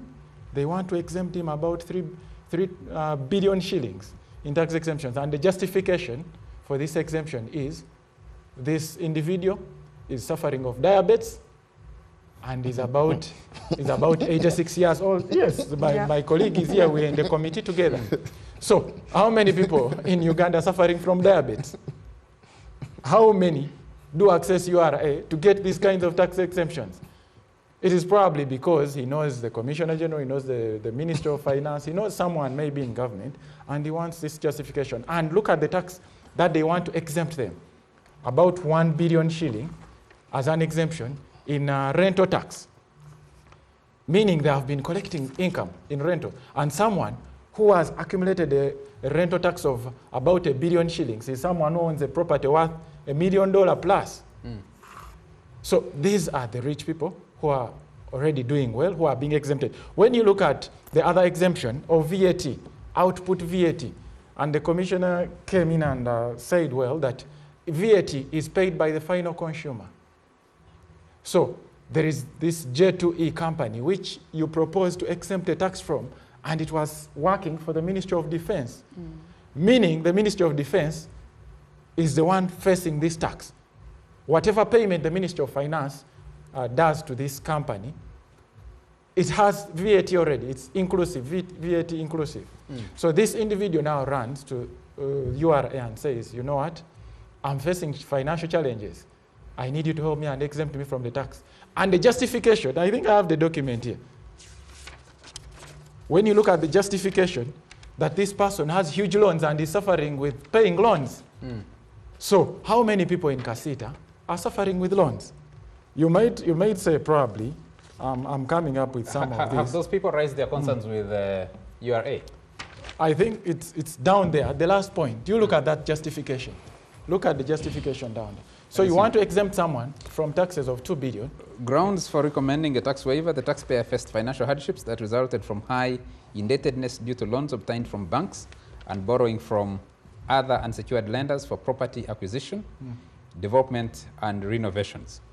Yes. So when you see my brother, actually was about to cry. We need to find this is the statement by the Honorable Minister of Finance. Yes, the Minister of Finance. Planning and Economic Development, the Committee of Finance. Yes. Planning and Economic Development regarding consideration of tax waivers for financial year 2023-2024. Yes. So how fair is that? Commissioner, how are you being fair to Ugandans? How are you being fair to our brothers and sisters in Kasita, whom you're going to pressure to pay maybe 1 million shillings or 100,000 in VAT, and yet you want to exempt someone because that person has diabetes? Is diabetes a reason? God forbid. Yes, we all, the person is sick and we wish him well. But do you have to exempt him? My grandfather in Bali is suffering with diabetes and all other illnesses. But has he ever been exempted from any tax? Thank you. The Commissioner will respond. Can I respond? Let me take a message also from Obed. Obed says, Dear Commissioner URA, I would like to bring to your attention the challenges faced by businesses with outstanding tax liabilities when seeking tax clearance. It seems counterproductive to deny a company tax clearance when they are actively seeking employment opportunities to address and pay off their liabilities. This practice may hinder business growth and development rather than fostering it. I respectfully urge for a review of this policy to support businesses in fulfilling their tax obligations while also contributing to economic development. Thank you for your attention to this matter. Thank you. Thank you so much, Charles. Let me comment on these questions, maybe from a reverse order so that I don't leave anything out. Yes, you have to answer Dr. Msoke's concerns. I will. I'll answer all of them. Obed, thank you for raising the issue of TCCs. We agree that whereas we exist to collect taxes, we also exist to facilitate trade and business. So the process that we have put in place as URA, if you're applying for a TCC to tender and to bid and wherever you are required to give a tax clearance certificate, we have put a very clear criteria. If you are up to date with your taxes, if you're up to date with your filing, if you don't have any tax offense, we will give you that automatically. You don't have to interface with anybody. You'll make your application, and within an hour, you'll have your TCC. So compliant taxpayers are happy about TCCs. Number two, if you have some tax liability, if you have defaulted on some filing, we tell you that you are not compliant for this reason. Online, we give you an answer. And then we ask you to contact your tax office and commit how you're going to pay. The briefing that every URA staff has, and all business people who have tried this should bear witness. They will give you your TCC so that you can go ahead and bid, not to miss the business opportunity, but you make an undertaking that I will pay under these terms. And once you fulfill those terms, you'll go back to the automatic process of getting your TCC online. So Obed, don't miss business because you have a tax liability. Engage. The staff of URA have a clear briefing to facilitate you when you make commitment on how you'll pay. If you default, please blame yourself because you are given a first chance, you committed to pay, and you are not fulfilling. When people have tax liabilities, yes, and you're asking them to pay arrears, yes, but you're also asking them to pay. If, for example, you found a company owned by Dr. Thaddeus Musoke owes 500 million in tax arrears, but you also need him to pay his current tax obligations. Yes. What kind of engagement, how do you expect him to be able to cover his arrears, but also pay his obligations and continue running We business? will ask him to propose a payment schedule that his business flows can sustain. And he will enter some arrangement of an MOU. And as long as he's compliant on that MOU, he can pay that tax in a year or even longer. So the issue is really, we are very mindful that we have to give businesses capacity to trade, and tax arrears should not be a reason not to give them a TCC. As long as Dr. Musoke, is that actually happening with your members? No, the fact is, I can be a witness on that. I have already forwarded some members where they have signed MOU with URA, where we're pushing, because as Kasita, we don't just be so friendly with URA, but we need to support our members. And for sure, for that, the Commissioner General is right. Okay. Thank you. Can I complete the answers? Please. Because I will fail to answer. So that is Obed. Honorable Masaba, on tax waivers. First of all, I would prefer, these waivers have been brought to you as to Parliament to approve them or to deny them. I would prefer that we handle this business in the House, and especially when it involves names and business companies. But I want to assure you that for the 4 years I've been at URA, I have signed not more than 10 waivers. And I receive recommendation for waivers. And I receive hundreds of requests for waivers every day. What does the law say? And the law is very clear. It doesn't discriminate whether you are individual X or Y. It says where URA finds that the cost of recovery of this tax is more than what you're trying to recover, or where there is evidence of hardship for the business to pay that tax, you can make a recommendation. So I don't want to concentrate on the wording of this paper. I don't know who wrote it. And the names. And but I know that by the time I put a signature on a document to recommend a waiver to the Minister of Finance, hardship must be proved. No, but these taxes, they were all recommended by him personally. He signed on How many are they, Honorable Masaba? They brought about 7, and we had 7 recommendations in 4 years. I have never signed any that will be approved without Parliament. So at that point, please put your issues down. look at the basis, and if you deny them, that's okay. But I can assure you, I've been very deliberate on putting a signature on the recommendation. Just for the Charles, yes. I think the better way to do that, since businesses are struggling, Charles could invite the business people. They come and explain, why do you apply for this waiver? Because for sure, we'll have yes, they can do it. Yes. What we're trying to do is that now that we are in the season for the budget, we will be engaging on issues regarding the budget until it is passed. Charles, I don't want to try and intimidate you like my brother Msoke did. I had to, because I didn't get a chance to present. So allow me to answer this without intimidating. Now, the issue of waivers, where URA has been involved, we have proposed to government to increase this waiver across the board. If you remember, Section 40D of the TPC, we are saying for everybody who is struggling with penalty and interest, let's recover principal and we waive the rest. Even at the beginning of COVID, we made another recommendation, 38. In the TPC, we said everybody with the penalty and arrears waived automatically. We do not benefit in seeing businesses struggle and owners of businesses suffer from pressure because of tax arrears. If we can't correct them, we can't correct them. So we will try to recommend what is general, what affects everybody, and following the law, if we find that a particular company, a particular public institution is suffering with debt and unable to pay, we will put our signature recommending, and Parliament will do the final approval. But we restrain from doing that. That's why you have 7 waivers in 4 years, when you get hundreds of requests every day. Next question was from Conrad. What do the taxes do? I would want to skip this and leave it for my leaders. I have senior leaders in this room.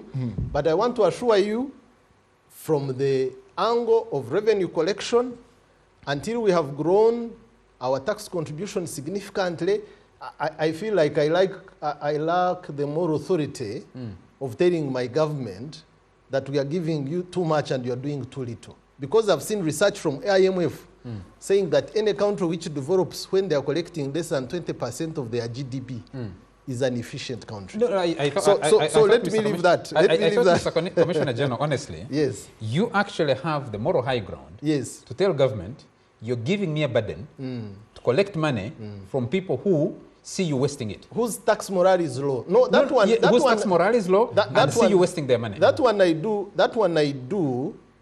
Not before cameras, but is when I write to my leaders and I say there is this issue. What I want to say is that for me, the focus now is on trying to increase our contribution for government to be able to develop. And at 14%, we are far below. But let the leaders check other areas of accountability. Let me comment on Sarah. How do you respond to Dr. Musoke's concern that you're handing over the economy to Chinese because, and sorry to use the word Chinese because foreigners generally, to run. When you're moving in this city and you meet these SUVs with tinted glasses, flashing lights, breaking every traffic rule, most likely there will be a soldier sitting in front, a driver, and somebody, some investor behind. And you wonder and say, what does this mean? You're giving 15-year, the minister yesterday, your minister, the minister for investment, was advertising and saying, we'll give you 15 years tax holiday. We'll give you free land. We'll give you free everything. And people wondering, for whom are you building this economy? Where are you living? Why are you not transitioning to Musoke? Can I finish? I'm coming to Musoke's question. Sarah talked about being mindful of Abayiribi. And of course, Dr. Musoke spoke about this. Yes. I want to assure you, we are mindful of Abayiribi. We think that as we start to enforce IFRIS, we are not starting with Bayiribi. I told you we started with manufacturers, big businesses. We are now moving to big businesses in Chikubo. By the time we go to Bayiribi, Dr. Musoke, when this issue was raised, we adjusted our operations. Our operations in Chikubo are not stopping people with boxes. It will come with time. As you said, they are cheating you, but our strategy now is not... Dr. Musoke has intimidated you. No. But our strategy today is not start with Bayiribi. We are starting with the big ones. And please, and really, the truth be told, we started this enforcement in January. So the people in Chikubo and downtown have not even experienced anything yet. Because when we started, they complained, and as Msoke said, we listened, we adjusted, we listened, we adjusted. Let them give us a chance. As we continue to engage, to sensitize, you will realize that this IFRIS is precious and you'll embrace it. MJK spoke about agency notices. This is a final enforcement tool. We engage you, you commit to pay, you don't pay, we call you for meetings, you don't. Then as a final enforcement tool, we can agency your bank. If MJK, you've been agenced without engagement, without being given enough time and opportunity, please raise it to me as an issue, because it will be a default from our modus operandi, which is written down. Enforcement on agency notice should be a final tool, and we constantly tell our staff to follow that. Now, my brother, Dr. Msoke, I want to agree with you that it is important for us to go slow on your people and to engage them. But what results are we going to get from a demonstration, Mr. Msoke? Last month, we met your team with the PSST, and you raised the issues of unfair competition, manufacturers being retailers. And we assured you that there is a law which has just been signed to regulate competition under the Ministry of Trade. And we said, let this be escalated to trade. We shall engage as government. If it requires additional regulation, let that be put in place to protect. You raised the issue of taxes in kilograms. We said, yes, this is in the law. $3.5 per kg is in the law. A pronouncement by the PSST or myself cannot take it away. There is a procedure of raising this with cabinet. We are doing that. It's not yet 3 weeks. Now you're threatening to demonstrate. Really, is that a solution? So for me, I think we need to investigate the people promoting this demonstration. And I can assure you, Charles, I've been checking. The most vocal, these ones who are holding placards, doing all sorts of propaganda, they are not even business people. So they are trying to coerce the business people, who rightly so may be angry, as Mr. Msoke has put it. But instead of engaging government to address the pain points like unfair competition or high tax rates which are in the law, they are asking them to strike. So are you asking to strike so that you break the law to satisfy your ego? So my appeal, and I want to appreciate you, Dr. Msoke, with your team. We have been engaging. Let's not waste time on closing businesses, on blackmailing good things like IFRIS. Let's engage. Where you want me to adjust in IFRIS implementation, it's within my mandate. We shall adjust. But let's not close businesses. You'll be undermining the economy. You'll be blackmailing us. If there is a group I have met the most times, it is the traders. And he's here bearing me witness. I create time because I know they are the pillars of the economy. Okay. We want that business to go on uninterrupted. Our time is running short. And let me finalize with this. In these engagements, I have discovered that there is a group which has been cheating your people, Mr. Msoke. Let me say it on camera. These people who call themselves container leaders, who do not give us the individuals in their containers, but they want to collect money from the people they have carried in their containers and pay URA and charge these people independently. As URA, we are saying, please give us the people you have carried in your container, the packages for each person, and let them pay the right taxes. But these people prefer to charge them. So they charge them 200, they give to URA 100 million of a container. And then you find someone crying, URA tuta double taxation. Wapi? The ones who are killing you are these container leaders. And now, when I use my intelligence to see, they are the ones promoting this demonstration and strike, because we have touched their way of income. Let me read this concern from a taxpayer. This is a letter from Uganda Revenue Authority to this taxpayer. URA DT, I'll not mention the station. Request to amend your pay-as-you-earn returns for the period July 2023 to date to include part-time employees, stroke consultants. Reference is made to the above subject matter. We have reviewed your withholding tax and pay-as-you-earn returns for the period July 2023 to date in accordance with the relevant tax laws, departmental guidelines, and case law. Our observation is that there are a number of individuals consistently being paid and declared in your monthly withholding tax returns and charged 6% withholding tax, whereas the nature of the employment is of their payment is employment income, which should have been cleared in the pay-as-you-earn returns. Our decision is premised on any of the following. Number one, these individuals do not incur costs or make investments in the work, nor bear any financial risks in relation to the work they perform. Any financial risks or losses arising from performance of their duties are borne by the employer. 2, they work for the hours set by the employer.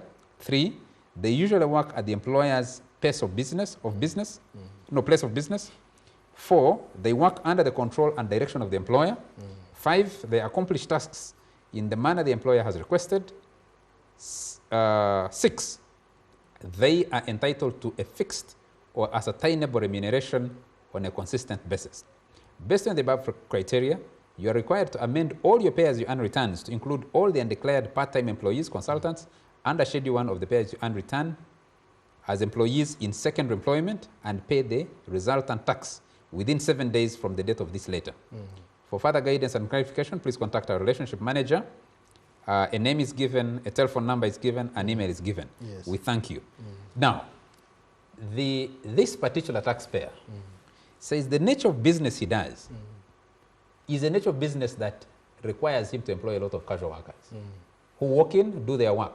They might appear, in your observation, as employees, but insist they are not employees. And he's wondering, what does he do? How does he deal? How does he respond to a letter like this?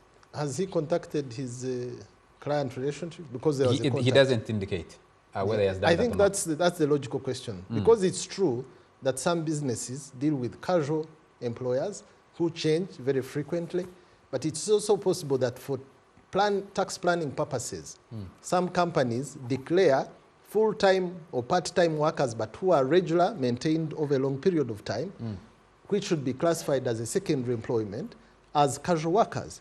So it can be either way, and engagement is the right option. Let him engage, let him show his evidence, we will take his position, or we will maintain ours depending on what he promotes. But that is the law, and we are trying to implement it as it is. Jackie, I think, heads the Uganda Alcoholics Association. No, not alcoholics. Yes. Alcoholics Association, yes. Yes, and says, I'm sending my I know greetings to the CG. Tell him there is a big opportunity to collect from illicit trade players who take up 65% share of the sector. That's right. Otherwise, your efforts are appreciated. I have a lot of messages. Daniel Rugarama says, there must be something terribly wrong in the business community, and I implore you to invite Chairman Kasita once more to get that which is choking his chest. I have hosted Dr. Musoke on the other show that I host, which is Face Off, and where he discussed a lot of these concerns, but we'll invite him again to have more engagement. But if you think Mr. Musoke is not very cool, invite a gentleman called Kawanda. You'll see fireworks. I've worked with Mr. Musoka, so I understand his concerns and I appreciate. You need to fight for your space sometimes. Jeff Bidandi, Wango Moyo Guatoro, I have Laban, I have these messages. I am not able to take them because our time is limited and we got to get off here. Yes, Kelly Wanda, I have also received your message. BMK Gift, Michael Chakulaga, there are so many messages. I will pass some of them on to the Commissioner General to be able to answer them or have his people answer some of these concerns. Gerald Tujuche, and there are so many other messages that I'm not able to take now. We need to bring this show to an end. Let me see what Kelly was saying. He appreciates the CG. He says, you're a good leader and listener. Question to you, which is better, reducing the rates and allowing business more investment capital, more business and more taxes, or maintaining the high rates and getting people to enroll, which they seem to shun? How did the amnesty on clearing the principle to avoid penalties? I think you answered that already. Why is it difficult for URA to trace businesses, especially in the informal sector, when the local authorities like KCCA get them and even collect money from them, which ideally URA should be getting? And at Honorable Karim, why are you MPs just rejecting taxes without also showing government how to expand the tax base? Those are messages from Kelly Wanda. Laban, I'm not able to pick the message now because I have overstretched my time. So I want to go to Dr. Agnes Atimapea and come back this way. We'll end with the Commissioner General. I'm stretching this for about the next 3 minutes. So I'm giving you about 30 seconds. Thank you very much, and thank you for the show. I think as leaders, we appreciate efforts that government is putting to generate more revenue internally. However, we need to be mindful of the fairness and equity and the impact of taxes on gender and our local businesses. The best would be to invest in our local businesses to be able to generate more revenue that can be taxed as income, but not as a production process. Thank you. Honorable Masaba. There was one raised to me, how do we expand the tax base?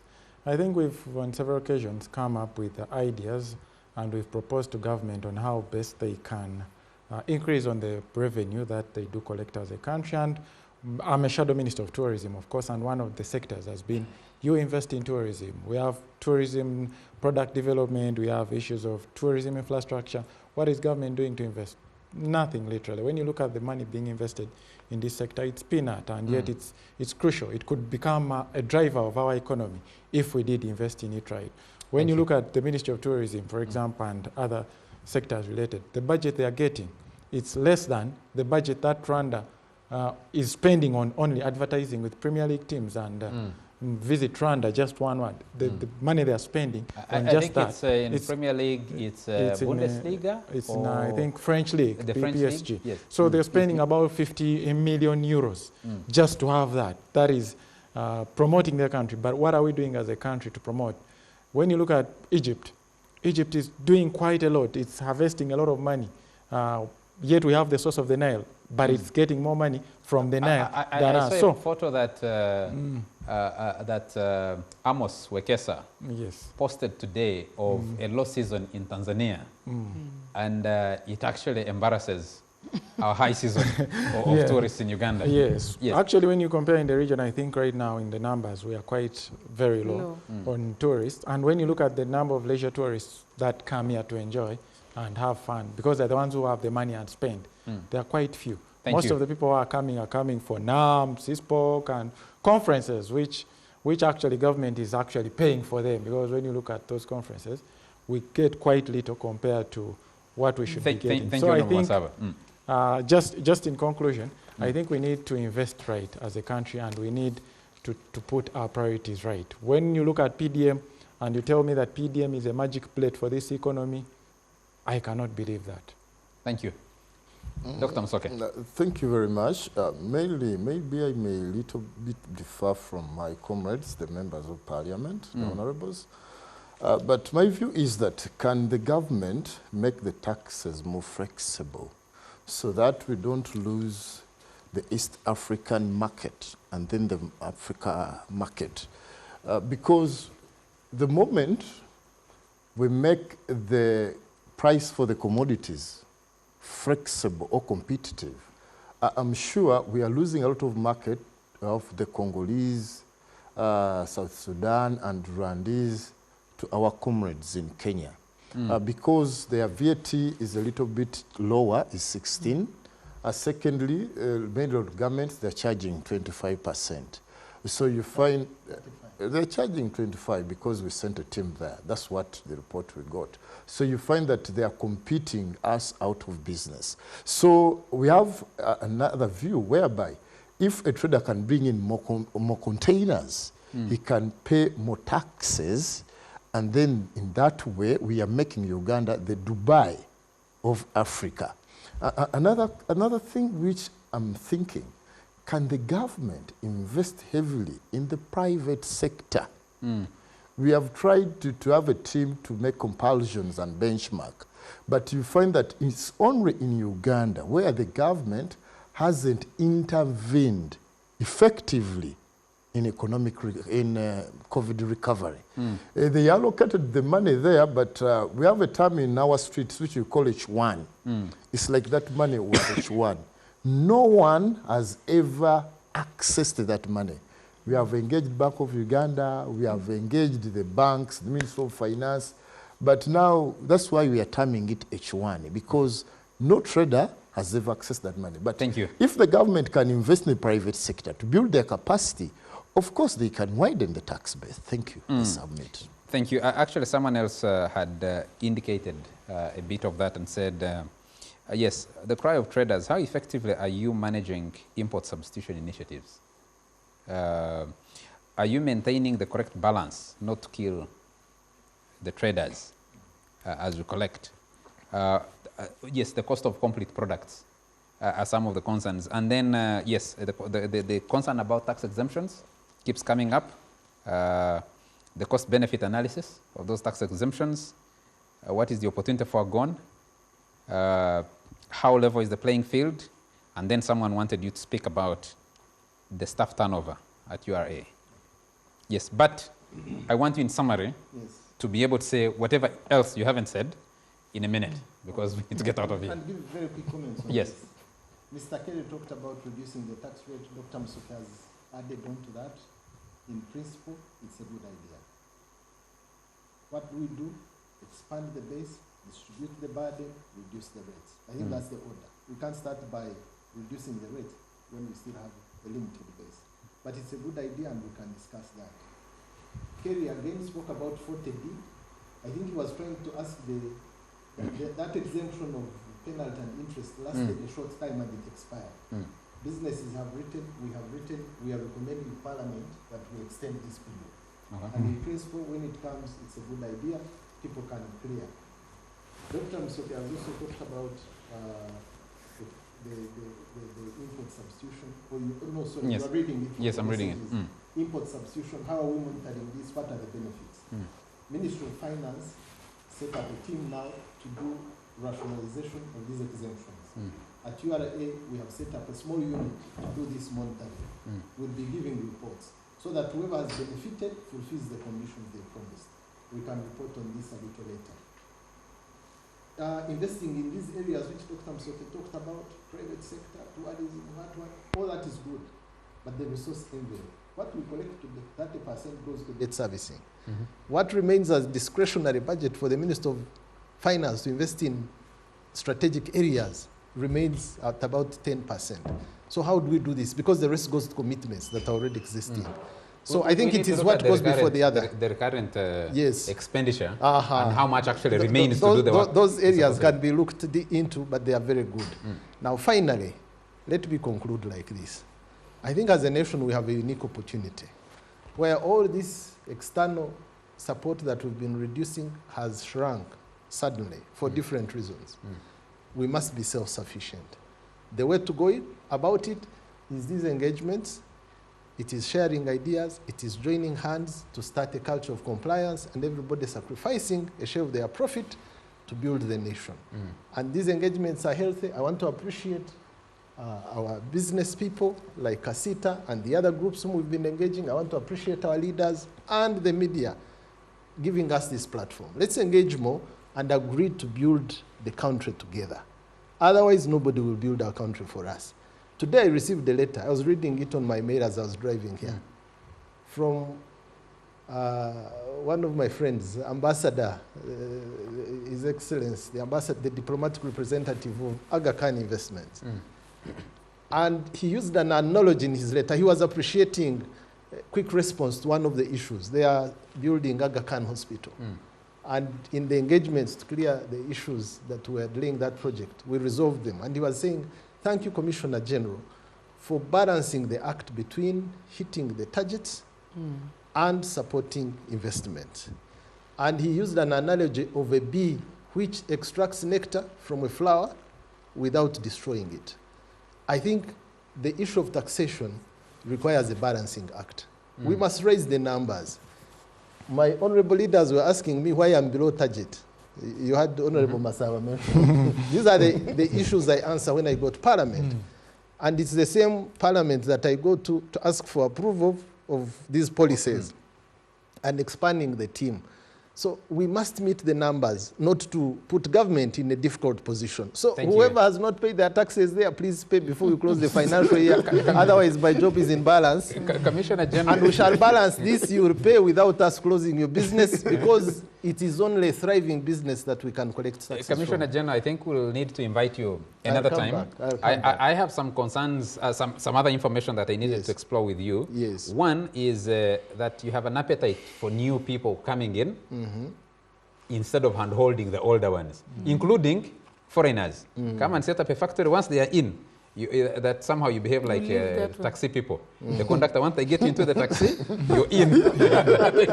Number two, Let's discuss that. Number two is a list you actually generated in the bands of tax payment. Who is paying so many billions, and that number has been reducing.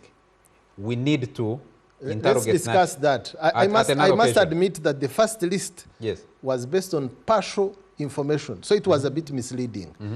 I have since asked our unit in charge of research, which shares that data, to give you both an updated list. Okay. The situation is not as bad as it was portrayed in the first report. Number three, I am reading a report funded by the World Bank on how many industries we are losing to a neighboring country. Actually, someone used an analogy and said they have actually established an industrial park of Ugandan industries that are migrating just across the border. We'll explore those at another opportunity. At another time. Our time is out. Thank you very much. Dr. Agnes Atimapea, thank you very much. Honorable Karim Masaba, thank you very much. Dr. Thaddeus Musoke, thank you very much. And Mr. Rujochi Musinguzi, thank you very much. Thank you. Welcome. Thank you very much to you Thank all you, the viewers for joining us this evening and always, and thank you very much to the production crew that stay up late to deliver the show to you. From me, till next Thursday.